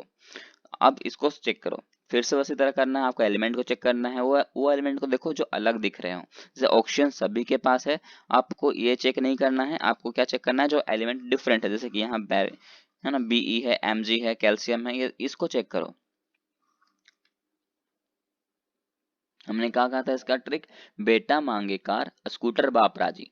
देखो फिर से हम कहाँ जा रहे हैं, डाउन द ग्रुप ही आ रहे हैं, और डाउन द ग्रुप अगर हम आते हैं तो इलेक्ट्रोनेगेटिविटी घटती है। और हमने कहा था कि हमें यहाँ क्या चेक करना है, बेसिक स्ट्रेंथ दिखाना है। तो बेसिक स्ट्रेंथ के लिए क्या देखना है कि इलेक्ट्रोनेगेटिविटी कम किसकी है, क्योंकि जिसकी कम होगी उसी की बेसिक स्ट्रेंथ ज्यादा होगा। तो यहाँ सबसे कम हमारा सबसे कम इलेक्ट्रोनेगेटिविटी किसकी होगी, इस एस आर की होगी। तो एस आर का इलेक्ट्रोनेगेटिविटी कम, इसका मतलब एसिडिक स्ट्रेंथ कम, और एसिडिक स्ट्रेंथ कम इसका मतलब उसका बेसिक स्ट्रेंथ ज्यादा हो जाएगा, राइट। अब नेक्स्ट टॉपिक है अपना पोलराइजेशन। पोलराइजेशन के लिए दो चीज बातें आपको समझना बहुत जरूरी है। पोलराइजेशन जो होता है ना, ये डायरेक्टली प्रोपोर्शनल होता है चार्ज के, जिसको डिनोट करते हैं अपन स्मॉल क्यू के साथ। अब चार्ज जो होते हैं वो दो टाइप के होते हैं, सबको पता है चार्ज कितने टाइप के होते हैं, दो टाइप के होते हैं। एक होता है पॉजिटिव, दूसरा होता है नेगेटिव। एक होता है पॉजिटिव, दूसरा होता है नेगेटिव, राइट। अब ये आता कैसे है, जैसे कि मान लो कोई एलिमेंट है, उसके ऑर्बिट पे कोई इलेक्ट्रॉन है, वो अगर वो क्या किया, अगर वो एलिमेंट कहीं से इलेक्ट्रॉन को ऐड करता है, तो अगर वो इलेक्ट्रॉन को एडिशन करता है, इट मीन्स उसमें इलेक्ट्रॉन क्या एडिशन हो रहा है। अब इलेक्ट्रॉन अगर ऐड हो रहे हैं ना, तो इसका मतलब कौन सा चार्ज उसमें ऐड हो रहा है, नेगेटिव चार्ज ऐड हो रहा है। तो ये जो एक इलेक्ट्रॉन का एडिंग करने के कारण जो चार्ज उस पे आया, दैट इज कॉल्ड आयंस। अब आयंस भी होते हैं दो टाइप्स के, एक नेगेटिव और एक पॉजिटिव। तो नेगेटिव कब होगा, जब वो इलेक्ट्रॉन को एडिशन कर ले, और पॉजिटिव कब होगा, जब वो इलेक्ट्रॉन को रिमूव कर दे। इलेक्ट्रॉन को अगर लूज कर देगा तो वो कौन सा चार्ज हो जाएगा, पॉजिटिव, और अगर ले लेता है तो क्या हो जाता है, नेगेटिव। तो ये नेगेटिव वाले को अपन कहते हैं एनायन, और पॉजिटिव वाले को कहते हैं कैटायन, राइट। अब मैं यहाँ एक फिर से लिंकेज ला रहा हूँ। लिंकेज है कि जो ये जो पोलराइजेशन है, पोलराइजेशन जो होता है वो डायरेक्टली प्रोपोर्शनल होता है एनायन के, किसके, एनायन के। और एनायन में चार्ज क्या होता है, नेगेटिव। नेगेटिव चार्ज क्यों आया होगा, मतलब वो इलेक्ट्रॉन को एडिशन किया होगा। Just like electronegativity, just like electronegativity. अब हमको यहाँ से ये भी याद आएगा कि electronegativity is directly proportional to polarization. फिर से हम इलेक्ट्रोनेगेटिविटी को ले आए और लिंक कर दिया इस पोलराइजेशन के साथ भी। मतलब अब इलेक्ट्रोनेगेटिविटी ज्यादा, तो इसकी एसिडिक स्ट्रेंथ तो ज्यादा होगी ही होगी, लेकिन इसकी पोलराइजेशन भी ज्यादा होगा, पोलराइजेशन भी ज्यादा होगा। लेकिन आपको क्वेश्चन जो है ना वो पूछेगा एनायन और कैटायन के थ्रू ही। तो इसका मतलब आप ये भी याद रखना है कि इसमें चार्ज क्या है, नेगेटिव चार्ज होता है। नेगेटिव चार्ज एनायन के पास होता है या कैटायन के पास, तो एनायन के पास। तो यहाँ से आप आराम से क्वेश्चन को सॉल्व कर लोगे। तो इसके लिए क्वेश्चन भी है, क्वेश्चन को सॉल्व करेंगे तो आपको उससे इजी होगा, है ना। चलो पहला क्वेश्चन है NaCl सोडियम क्लोराइड, फिर MgCl2, फिर AlCl3। अब इसको सॉल्व करो। अब इसको सॉल्व करना है, आपको बताना है कि इसमें सबसे ज्यादा कोवैलेंट कैरेक्टर किसका है। अब बोलोगे सर ये तो नया कैरेक्टर आ गया, ये कोवैलेंट कैरेक्टर कैसे समझ में आएगा, ये कोवैलेंट कैरेक्टर क्या है। कोवैलेंट कैरेक्टर जो होता है ना, मैं यहाँ भी बताता हूँ, कोवैलेंट कैरेक्टर जो होता है वो डायरेक्टली प्रोपोर्शनल होता है पोलराइजेशन के। कोवैलेंट कैरेक्टर भी डायरेक्टली प्रोपोर्शनल होता है पोलराइजेशन के। इसका मतलब पोलराइजेशन तो ऑलरेडी डायरेक्टली प्रोपोर्शनल हो चुका है इलेक्ट्रोनेगेटिविटी के। मतलब फिर से आपको देखना है कि इलेक्ट्रोनेगेटिविटी ज्यादा जिसकी होगी, कोवैलेंट कैरेक्टर भी ज्यादा उसके पास ही होगा, राइट। अब देखो यहाँ चेक करो, NaCl, यहाँ MgCl2 और Al। यहाँ फिर से आपको क्या देख करना है, एलिमेंट को चेक करो, वो एलिमेंट को जो इसमें अलग अलग दिख रहे हो। मतलब क्लोरीन तो सबके पास है, भले इसका नंबर चेंज है पर क्लोरीन तो है सबके पास, राइट। दूसरा आइटम क्या है, एक में सोडियम है, मैग्नीशियम है और एल्युमिनियम है। सोडियम है, मैग्नीशियम है और एल्युमिनियम है। ये देखो मैंने कहा था ना आपको 20 तक एलिमेंट याद रखना जरूरी है। ये देखो हम किधर मूव कर रहे हैं, राइट टू लेफ्ट की ओर मूव कर रहे हैं। और राइट की लेफ्ट अगर मूव करते हैं तो इसमें इलेक्ट्रोनेगेटिविटी इंक्रीज होती है, राइट। क्या होता है, इलेक्ट्रोनेगेटिविटी इंक्रीज होता है, इलेक्ट्रोनेगेटिविटी बढ़ता है। तो अगर से बात करें सबसे ज्यादा इलेक्ट्रोनेगेटिविटी किसके पास होगी, इस एल्युमिनियम के पास होगा, उसके बाद मैग्नीशियम के पास, उसके बाद Na के पास। तो सबसे ज्यादा कोवैलेंट कैरेक्टर भी किसके पास होगा, सबसे ज्यादा कोवैलेंट कैरेक्टर एल्युमिनियम के पास होगा, है ना, राइट। तो यहाँ पर ये क्वेश्चन सॉल्व हो गया। दूसरा आ जाओ, दूसरा क्वेश्चन है आपके पास BeCl2 MgCl2 CaCl2। अब देखो यहाँ पर फिर से देखो Cl2 सबके पास है, दूसरा एलिमेंट क्या दिख रहा है, Be Mg और Ca। अब Be Mg और Ca ये देखो, बेटा मांगे कार स्कूटर बाप राजी, बेटा मांगे कार स्कूटर बाप राजी। फिर से याद आएगा हम डाउन द ग्रुप जा रहे हैं, और डाउन द ग्रुप अपन जाते हैं तो इलेक्ट्रोनेगेटिविटी कम होती है, और अगर इलेक्ट्रोनेगेटिविटी उधर कम हो रही है इसका मतलब क्या है, इसका एसिडिक स्ट्रेंथ भी कम होगा। दूसरी बात, इसमें पोलराइजेशन भी कम हो गया, पोलराइजेशन अगर कम होगा तो जो कोवेलेंट कैरेक्टर है वो भी कम होगा। तो सबसे ज्यादा इलेक्ट्रोनेगेटिविटी है अपनी बेरिलियम के पास, तो इसकी कोवेलेंट कैरेक्टर ज्यादा, उसके बाद मैग्नीशियम के पास, और सबसे कम होगा Ca के पास, राइट। नेक्स्ट क्वेश्चन है अपना CaF2 CaCl2 CaBr2। अब देखो इसमें कैल्शियम जो है वो सब में सेम है, दूसरा एलिमेंट जो है वो चेंज हो रहा है, क्या है, F है, Cl है और Br है। हमने यहाँ भी ट्रिक बताया था कि फालतू क्लोरीन बर्बाद आइसक्रीम एट, फालतू क्लोरीन बर्बाद आइसक्रीम एट। तो यहाँ दिया है फालतू, फिर क्लोरीन, फिर बर्बाद, तो ऊपर से नीचे आ रहे हैं, इलेक्ट्रोनेगेटिविटी कम होगी, इलेक्ट्रोनेगेटिविटी कम इसका मतलब पोलराइजेशन कम, पोलराइजेशन अगर कम है तो इसमें कोवेलेंट कम कैरेक्टर भी कम होगा, मतलब सबसे कम कोवेलेंट कैरेक्टर किसके पास, Br के पास, उससे कम, उससे ज्यादा किसके पास है, क्लोरीन के पास है, सबसे ज्यादा फ्लोरीन के पास है, राइट। यहाँ पर क्वेश्चन अपने सेम कर लिया, अब कोई दिक्कत तो है नहीं इसमें। अब आते हैं नेक्स्ट टॉपिक पे। नेक्स्ट टॉपिक है अपना डाइपोल मोमेंट। अब डाइपोल मोमेंट को याद रखना है, क्या ये डाइपोल मोमेंट को भी हमने इलेक्ट्रोनेगेटिविटी पे बांध दिया है। डाइपोल मोमेंट को भी हमने किस पे रखा है, डाइपोल मोमेंट को भी हमने इलेक्ट्रोनेगेटिविटी पर बांट के रखा है। अब बोलोगे सर ऐसा कैसे हो सकता है, देखो मैं बताता हूँ। अब नेक्स्ट टॉपिक अपना बैक बॉन्डिंग। देखो बैक बॉन्डिंग बहुत इंपॉर्टेंट टॉपिक है नीट के रिगार्डिंग। तो देखो बैक बॉन्डिंग जो है ना, बैक बॉन्डिंग में आपको समझना क्या है वो देखो। सबसे पहले यहाँ पर ये समझना है इसमें कि बैक बॉन्डिंग होता कैसे है। जैसे कि दो एलिमेंट है, मान लो कोई x है, यहाँ मान लो कोई y है, दो एलिमेंट है अपने पास, एक x है एक y है। एक्स वाले एलिमेंट के पास जो है क्या प्रेजेंट रहना चाहिए, लोन पेयर प्रेजेंट होगा, क्या प्रेजेंट होगा, लोन पेयर प्रेजेंट होगा। और ये एक्स वाला एलिमेंट चाहता है कि हम ये लोन पेयर को किसी दूसरे एलिमेंट को दे दें, मतलब ये वाई एलिमेंट को दे दें। तो ये वाई वाला एलिमेंट तो तभी लेगा जब इसके अंदर क्या होगा, वैकेंट ऑर्बिटल खाली होगी, मतलब कोई इसको नीड होगी इलेक्ट्रॉन की कि मुझे चाहिए ही चाहिए, तभी तो ये इसका जो है लोन पेयर है वो ले लेगा ना। अगर इसके पास जगह होगा ही नहीं तो ये इसका लोन पेयर लेगा नहीं, राइट। तो लोन बैक बॉन्डिंग होने के लिए दो चीज होना जरूरी है, पहला तो एक एलिमेंट के पास लोन पेयर होना चाहिए, दूसरा दूसरे एलिमेंट के पास उसके बैकेंट ऑर्बिटल खाली होना चाहिए, ताकि अगर ये इलेक्ट्रॉन को शेयर भी करे तो दूसरा एलिमेंट आराम से उसको ले सके, राइट। अब देखो दूसरा पॉइंट ये है कि ये अगर बैक बॉन्डिंग अगर आपको देखना है, सबसे अच्छी बैक बॉन्डिंग कब होती है, जब सबसे अच्छी बैक बॉन्डिंग तब होगी जब दोनों एलिमेंट, ये जो एक्स वाला एलिमेंट और ये वाई वाला एलिमेंट, दोनों एलिमेंट अगर सेकेंड पीरियड से हो तो सबसे अच्छी बैक बॉन्डिंग होती है। अब बोलोगे सर कि अगर अगर अगर एक एक एलिमेंट अगर सेकेंड पीरियड का है और एक एलिमेंट अगर थर्ड पीरियड का है तो क्या बैक बॉन्डिंग नहीं होगी, देखो बैक बॉन्डिंग तो होगी, पर जितना स्ट्रॉन्ग ये सेकेंड पीरियड के एलिमेंट के साथ होता है ना उतना सेकेंड और थर्ड के साथ नहीं होगा। अब जैसे सेकेंड और फोर हो गया, मान लो कोई एक एलिमेंट सेकेंड पीरियड का, एक एलिमेंट है फोर्थ एलिमेंट का, तो इसमें बैक बॉन्डिंग होगी पर उससे थोड़ी थर्ड पीरियड से के मुकाबले थोड़ी सी कम हो जाएगी। और मान लो कोई एलिमेंट अगर सेकेंड पीरियड का है और एक कोई एलिमेंट फिफ्थ पीरियड का है, तो समझ जाना कि इसमें बैक बॉन्डिंग बहुत कम होगी। उसी तरह एक पीरियड है, सेकेंड पीरियड का एलिमेंट ले लो और एक सेवन पीरियड का एलिमेंट ले लो, तो दोनों में जो बैक बॉन्डिंग होगी वो बहुत ही ज्यादा कम होगी। तो यहाँ समझना, और सबसे इंपॉर्टेंट बात यह है कि बैक बॉन्डिंग तब ही पॉसिबल है जब एक एलिमेंट कम से कम सेकेंड पीरियड का हो, कम से कम सेकेंड पीरियड का एक एलिमेंट होना ही चाहिए। अगर सेकेंड पीरियड का एक एलिमेंट नहीं होगा तो बैक बॉन्डिंग बिल्कुल भी नहीं हो सकता। क्लियर है। अब देखो, अब इसका क्वेश्चन कैसे आते हैं वो देखो, है ना। पहला क्वेश्चन कह रहा है CH3N है, उसमें हम क्या प्रेजेंट है, लोन पेयर प्रेजेंट है, और फिर CH3 मतलब NCH3 है, राइट। अब देखो इसमें आपको देखना क्या है, इसमें क्या है, लोन पेयर प्रेजेंट है, देख सकते हो। अगर इसमें लोन पेयर प्रेजेंट है तो इस तीनों में से किसी के पास क्या होना चाहिए, वैकेंट ऑर्बिटल होना चाहिए।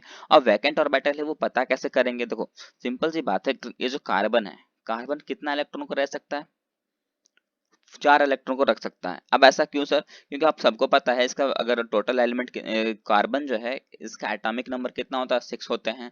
इसमें दो आउटर क्या होता है, 2 और 4, राइट।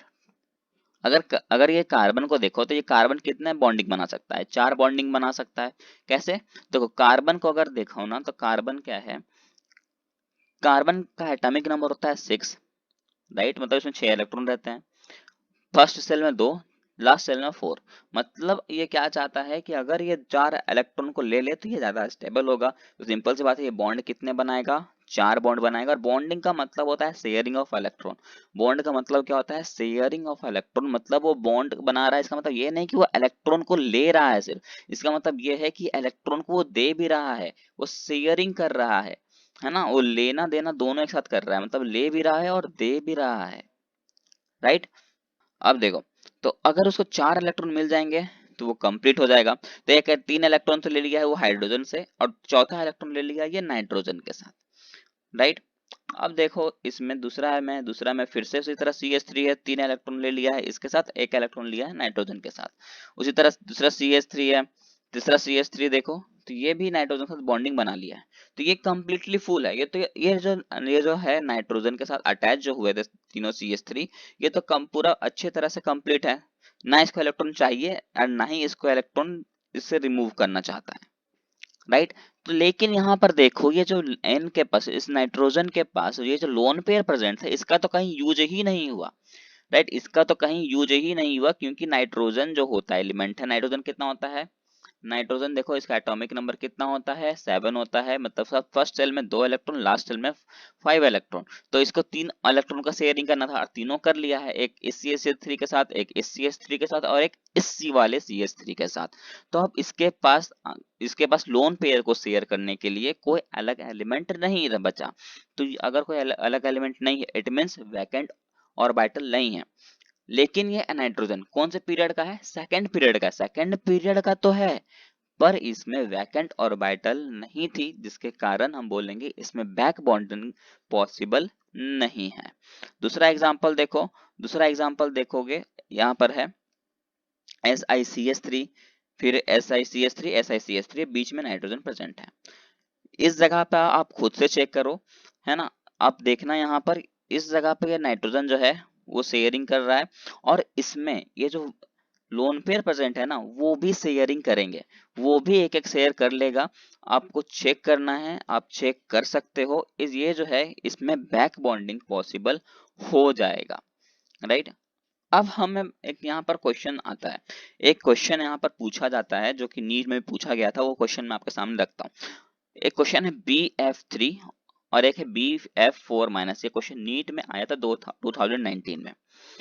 इसमें आपको बोला गया था कि आप इसको देख करके बताओ कि बैक बॉन्डिंग को देख करके बताओ कि बॉन्ड लेंथ ज्यादा किस में होगी। अब बताओ, ऐसा क्वेश्चन आएगा तो आप पहले तो शॉक हो जाओगे कि ऐसा होगा कैसे, राइट। अब बॉन्ड लेंथ इसमें पता कैसे करें, क्योंकि अगर आपको याद होगा तो बॉन्ड लेंथ हमने एक ट्रिक भी बताया था कि बॉन्ड लेंथ जो होता है वो इलेक्ट्रोनेगेटिविटी के इनवर्सली प्रोपोर्शनल होती है। तो आप चेक करो कि इलेक्ट्रोनेगेटिविटी कम किस में है, अगर जिसमें इलेक्ट्रोनेगेटिविटी कम होगी, इलेक्ट्रोनेगेटिविटी जिसमें कम होगी उसमें बॉन्ड लेंथ ज्यादा होगा, राइट। अब देखो यहाँ पर चेक करो आप, पहला है BF3, तो ये बोरोन है। बोरोन के पास कितने इलेक्ट्रॉन होते हैं, बोरोन के पास होते हैं 5 इलेक्ट्रॉन, पहले 2 हो जाते हैं इसमें और 3 इसमें। मतलब टोटल ये कितने इलेक्ट्रॉन चाहिए, 5 इलेक्ट्रॉन चाहिए कहीं से। तो 5 इलेक्ट्रॉन तो वो कंप्लीटली ले लिया है, पहला इस वाले F के साथ, दूसरा इस वाले F के साथ, तीसरा इस वाले F के साथ। और ये तो दो लोन पेयर थे, 2 इलेक्ट्रॉन थे, उसको भी अपने पास ले लिया है। मतलब बैक बॉन्डिंग इसमें आराम से हो रहा है, बैक बॉन्डिंग तो इसमें आराम से हो रहा है, कोई दिक्कत इसमें नहीं हो रहा, राइट। इसका मतलब इसमें बैक बॉन्डिंग हो रही है, इसका मतलब इसमें वैकेंट ऑर्बिटल भी खाली है, राइट। तभी तो बैक बॉन्डिंग हो रही है सर, क्योंकि जगह खाली था तभी तो ये इलेक्ट्रॉन को लिया, इस लोन पे वाले इलेक्ट्रॉन को भी लिया। अब आ जाओ इस BF4- के साथ, तो यहाँ पर ये बोरोन है, ये इसके पास 5 इलेक्ट्रॉन चाहिए थे, इसने क्या किया, एक इस वाले से लिया, एक इस वाले से, एक इस वाले से और एक इस वाले से। अब भी एक स्पेस खाली रहा, लेकिन लोन पेयर हम जब शेयर करते हैं ना, दोनों इलेक्ट्रॉन का शेयर होना चाहिए, सिंगल इलेक्ट्रॉन को हम शेयर नहीं कर सकते। अगर लोन पेयर किसी को देना है तो दोनों देना पड़ेगा, सिंगल नहीं दे सकते। और ये जो इसमें बोरोन है, ये बोलता है मुझे सिर्फ एक ही इलेक्ट्रॉन का शेयर चाहिए, 2 इलेक्ट्रॉन मुझे नहीं चाहिए। मतलब इसके पास वैकेंट ऑर्बिटल अब खाली नहीं है, इसको सिर्फ एक ही ऑर्बिटल चाहिए था। तो इसमें पता तो चल रहा है ना कि ये इसमें बैक बॉन्डिंग हो ही नहीं रही है, क्या इसमें बैक बॉन्डिंग हो ही नहीं रही है।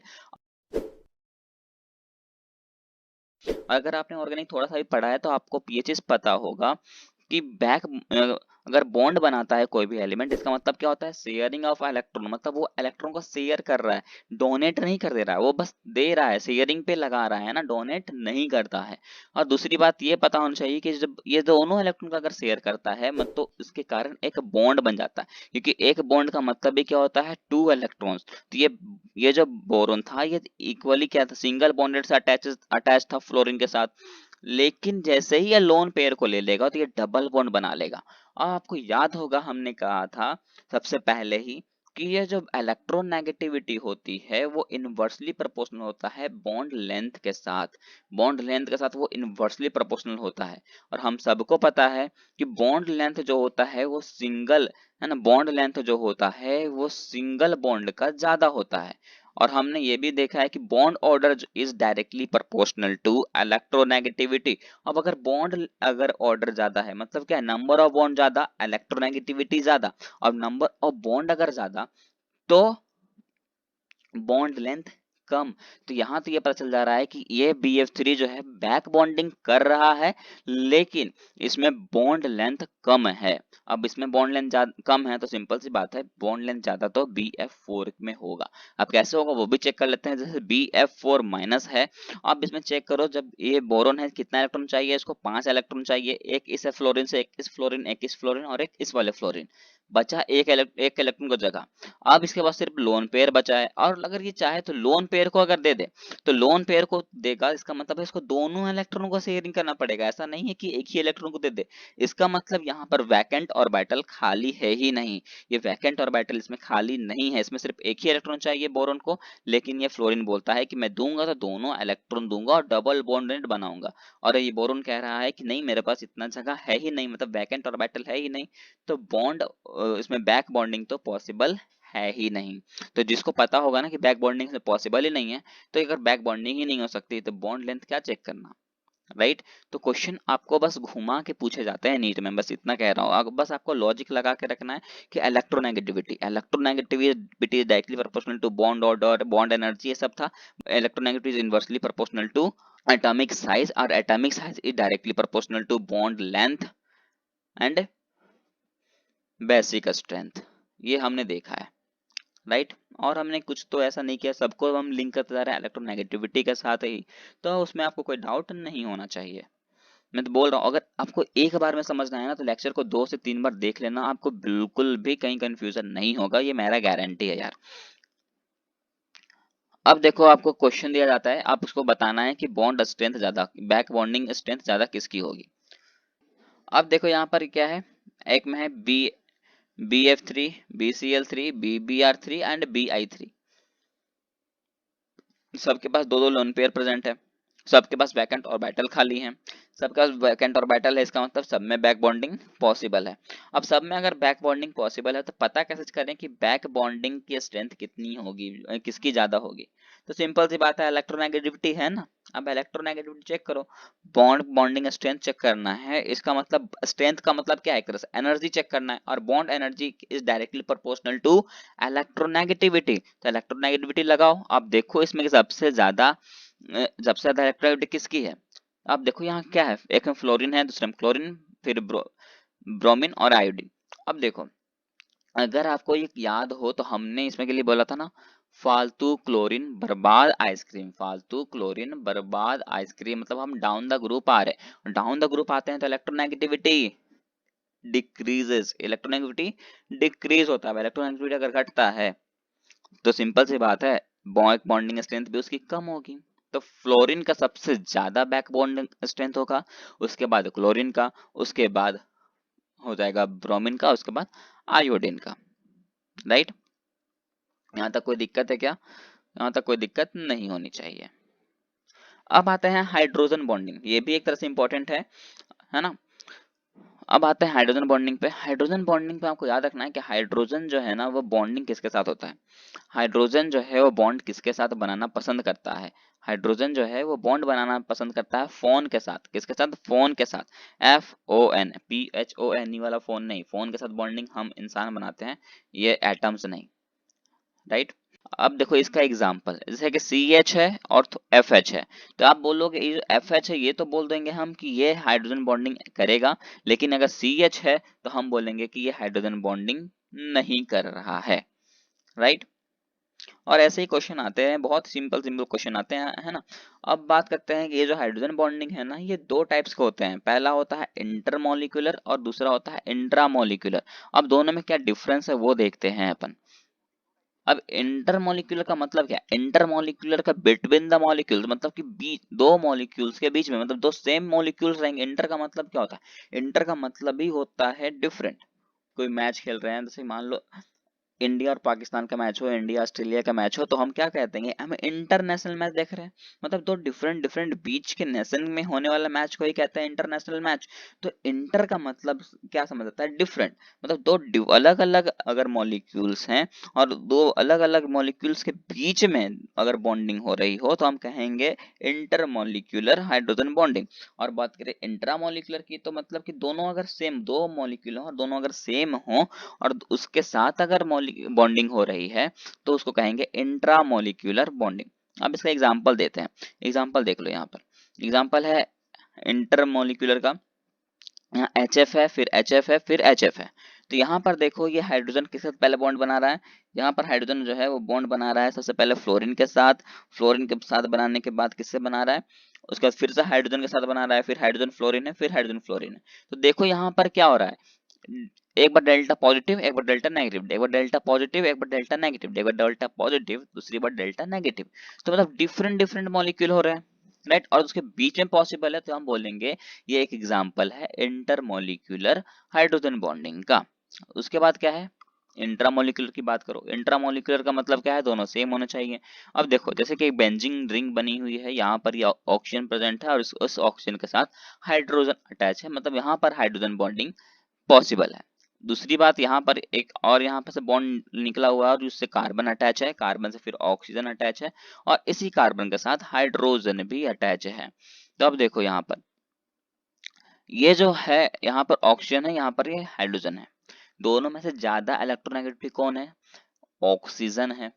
दोनों में से ज्यादा इलेक्ट्रोनेगेटिविटी कौन होगा? ऑक्सीजन होगा, क्योंकि हम अगर पीरियोडिक टेबल में राइट टू लेफ्ट अगर मूव करते हैं तो क्या होता है? इलेक्ट्रोनेगेटिविटी बढ़ती है। तो ऑक्सीजन के पास ज्यादा इलेक्ट्रोनेगेटिव चार्ज है तो वो डेल्टा नेगेटिव हो जाएगा और ये हाइड्रोजन जो है वो पॉजिटिव हो जाएगा।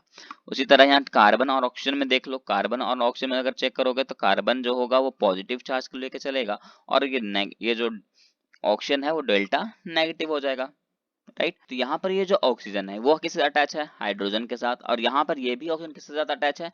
हाइड्रोजन के साथ। मतलब इस दोनों दोनों का बॉन्डिंग हो रहा है, हाइड्रोजन बॉन्डिंग। तो ये कैसा हो जाएगा? ये हो जाएगा इंट्रामोलिक्यूलर हाइड्रोजन बॉन्डिंग और ये दोनों पॉसिबल भी हैं, राइट। तो इस तरह का कुछ क्वेश्चन आता है आपको। अब यहाँ पर इंट्रा और इंटर ये दोनों में याद रखना कि ये जो बॉइलिंग पॉइंट होती है, मेल्टिंग पॉइंट होती है ना, वो इंटर में ज्यादा होता है। इंटर में ज्यादा बॉइलिंग पॉइंट होता है और ज्यादा मेल्टिंग पॉइंट होता है। लेकिन इंट्रा के आ जाओ तो इंट्रा में कम मेल्टिंग पॉइंट होती है और कम बॉइलिंग पॉइंट भी होता है। उसी तरह स्टेबिलिटी की बात करो तो स्टेबिलिटी की बात करें तो इंटरमोलिकुलर में ज्यादा स्टेबिलिटी होती है और इंट्रामोलिकुलर में कम स्टेबिलिटी होती है।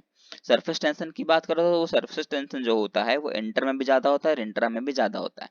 विस्कोसिटी की बात करो तो वो इंट्रा में भी ज्यादा होगा और इंटर में भी ज्यादा होगा। तो अगर आप इसको भी कोरिलेट करो तो सिंपल से क्या बन जाएगा कि जो इंटर मॉलिक्यूलर है ना उसमें ज्यादा बॉइलिंग पॉइंट भी होती है, ज़्यादा मेल्टिंग पॉइंट भी होता है, ज़्यादा सॉल्युबिलिटी भी होता है, ज़्यादा सरफेस टेंशन भी होता है और ज़्यादा विस्कोसिटी भी होता है।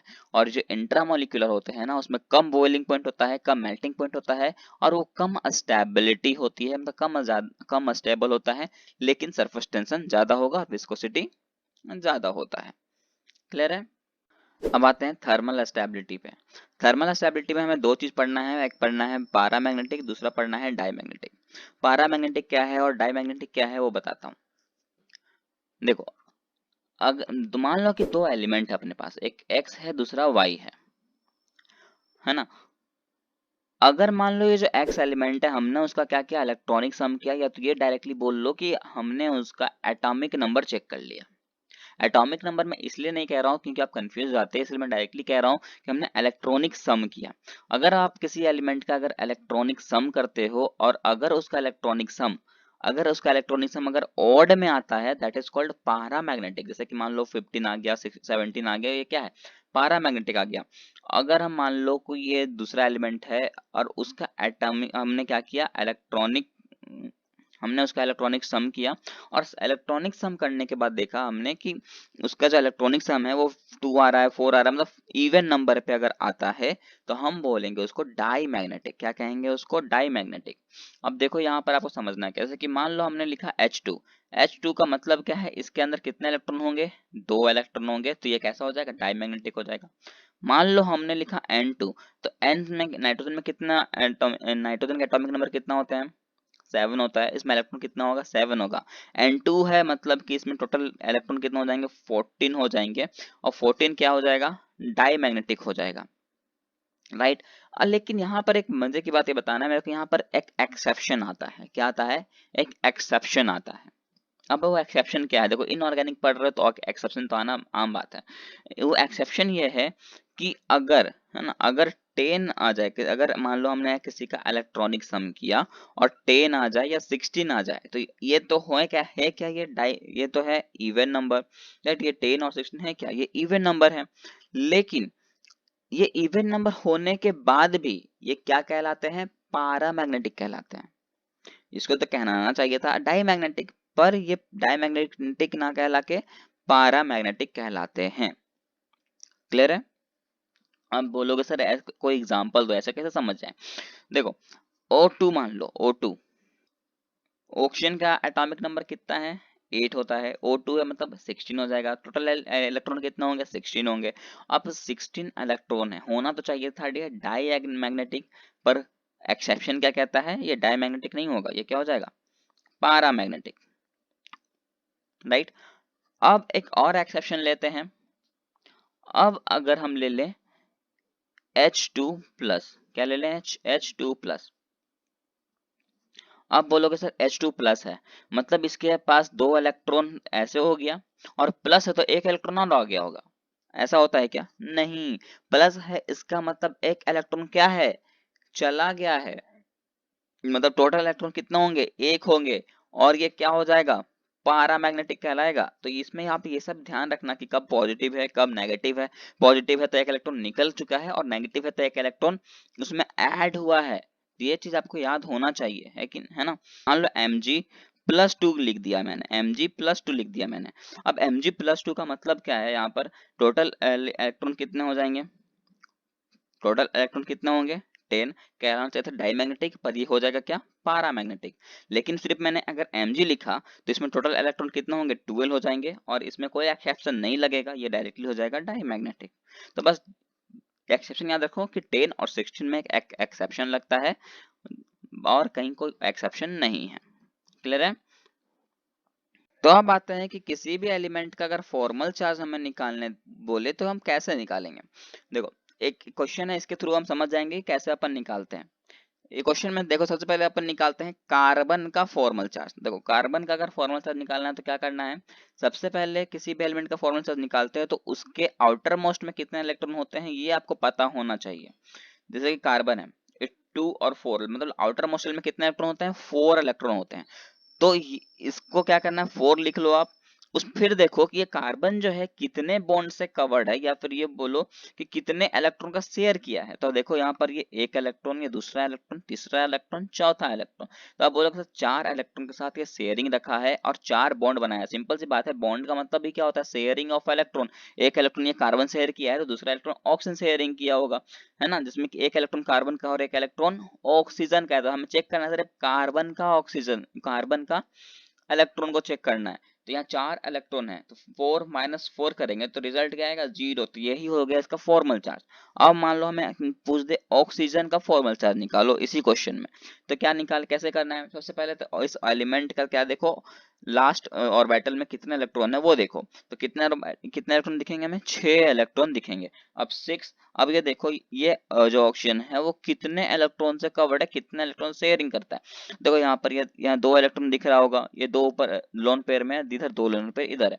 टोटल इलेक्ट्रॉन हो जाएंगे 6, तो 6 माइनस 6 करोगे तो रिजल्ट क्या आएगा, 0। That is called formal charge of oxygen.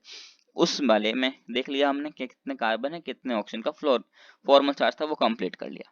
अब आते हैं दूसरा क्वेश्चन। दूसरा क्वेश्चन में देखो यहाँ पर क्या है, 3 ऑक्सीजन दिख रहे होंगे, 3 ऑक्सीजन दिख रहे हैं आपको, तीनों में लोन पेयर भी प्रेजेंट है और एक में डबल बॉन्ड अटैच है और एक में सिंगल बॉन्ड के साथ अटैच है। पहला इलेक्ट्रॉन, ये मान लो ये पहला ऑक्सीजन नहीं है, दूसरा ऑक्सीजन नहीं है, तीसरा ऑक्सीजन है।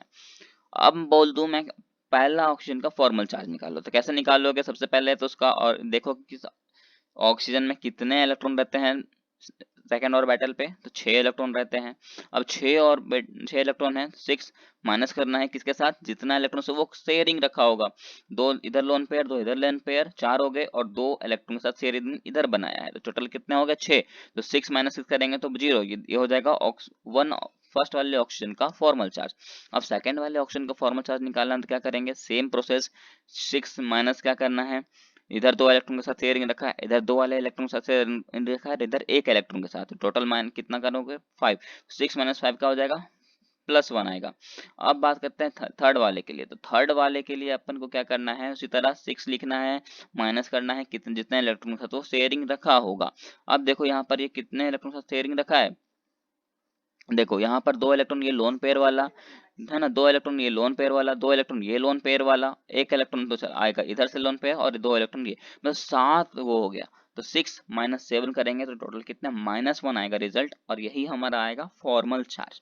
तो हमने फॉर्मल चार्ज निकालना तो अब सीख लिया होगा, अब है ना, कोई दिक्कत तो अब नहीं होनी चाहिए इस फॉर्मल चार्ज में आपको। तो यहाँ पर हमारा सेकंड पार्ट खत्म होता है और हमने यहाँ पास बहुत कुछ चेक कर लिया कि एटॉमिक साइज कैसा होता है, डिपेंड इलेक्ट्रोनेगेटिविटी पे कैसे डिपेंडेंट होता है, क्या डायरेक्टली प्रोपोर्शनल होता है, कौन इनवर्सली प्रोपोर्शनल होता है। देख लिया कि हमने इलेक्ट्रोनेगेटिविटी पर ही पूरा बना दिया कि ये electronegativity directly proportional to bond order, bond length, bond angle, है ना, ये सब कुछ हमने देखा है, इस परसेंटेज देखा, पाई बॉन्ड देख लिया, ये सब हमने सब डायरेक्टली प्रोपोर्शनल पढ़ते गए हैं, है ना। हमने पोलराइजेशन पढ़ा वो भी डायरेक्टली प्रोपोर्शनल किया, डाइपोल मूवमेंट किया वो भी डायरेक्टली प्रोपोर्शनल किया, बैक बॉन्डिंग सीखा उसमें भी हमने इलेक्ट्रोनेगेटिविटी को लाया, हाइड्रोजन बॉन्डिंग किया, उसके बाद हम थर्मल स्टेबिलिटी पे आए, पैरामैग्नेटिक डायमैग्नेटिक देखा, कुछ एक्सेप्शन था वो भी कंप्लीट किया है। अगर आपको इसमें कोई डाउट रहता है तो आप मुझे कमेंट जरूर करना, और अपना नेक्स्ट पार्ट आएगा, उस नेक्स्ट वाले पार्ट में अपन रिएक्शंस को देखेंगे कि किस तरह रिएक्शन होता है और क्या एक्सेप्शन और आता है वो भी अपन चेक करेंगे, और वो हमारा लास्ट वीडियो होगा, है ना। तो आपको ये वीडियो कैसा लगा वो मुझे कमेंट में ज़रूर बताना, और मैं नेक्स्ट पार्ट के लिए वेट जरूर करना, एंड थैंक यू।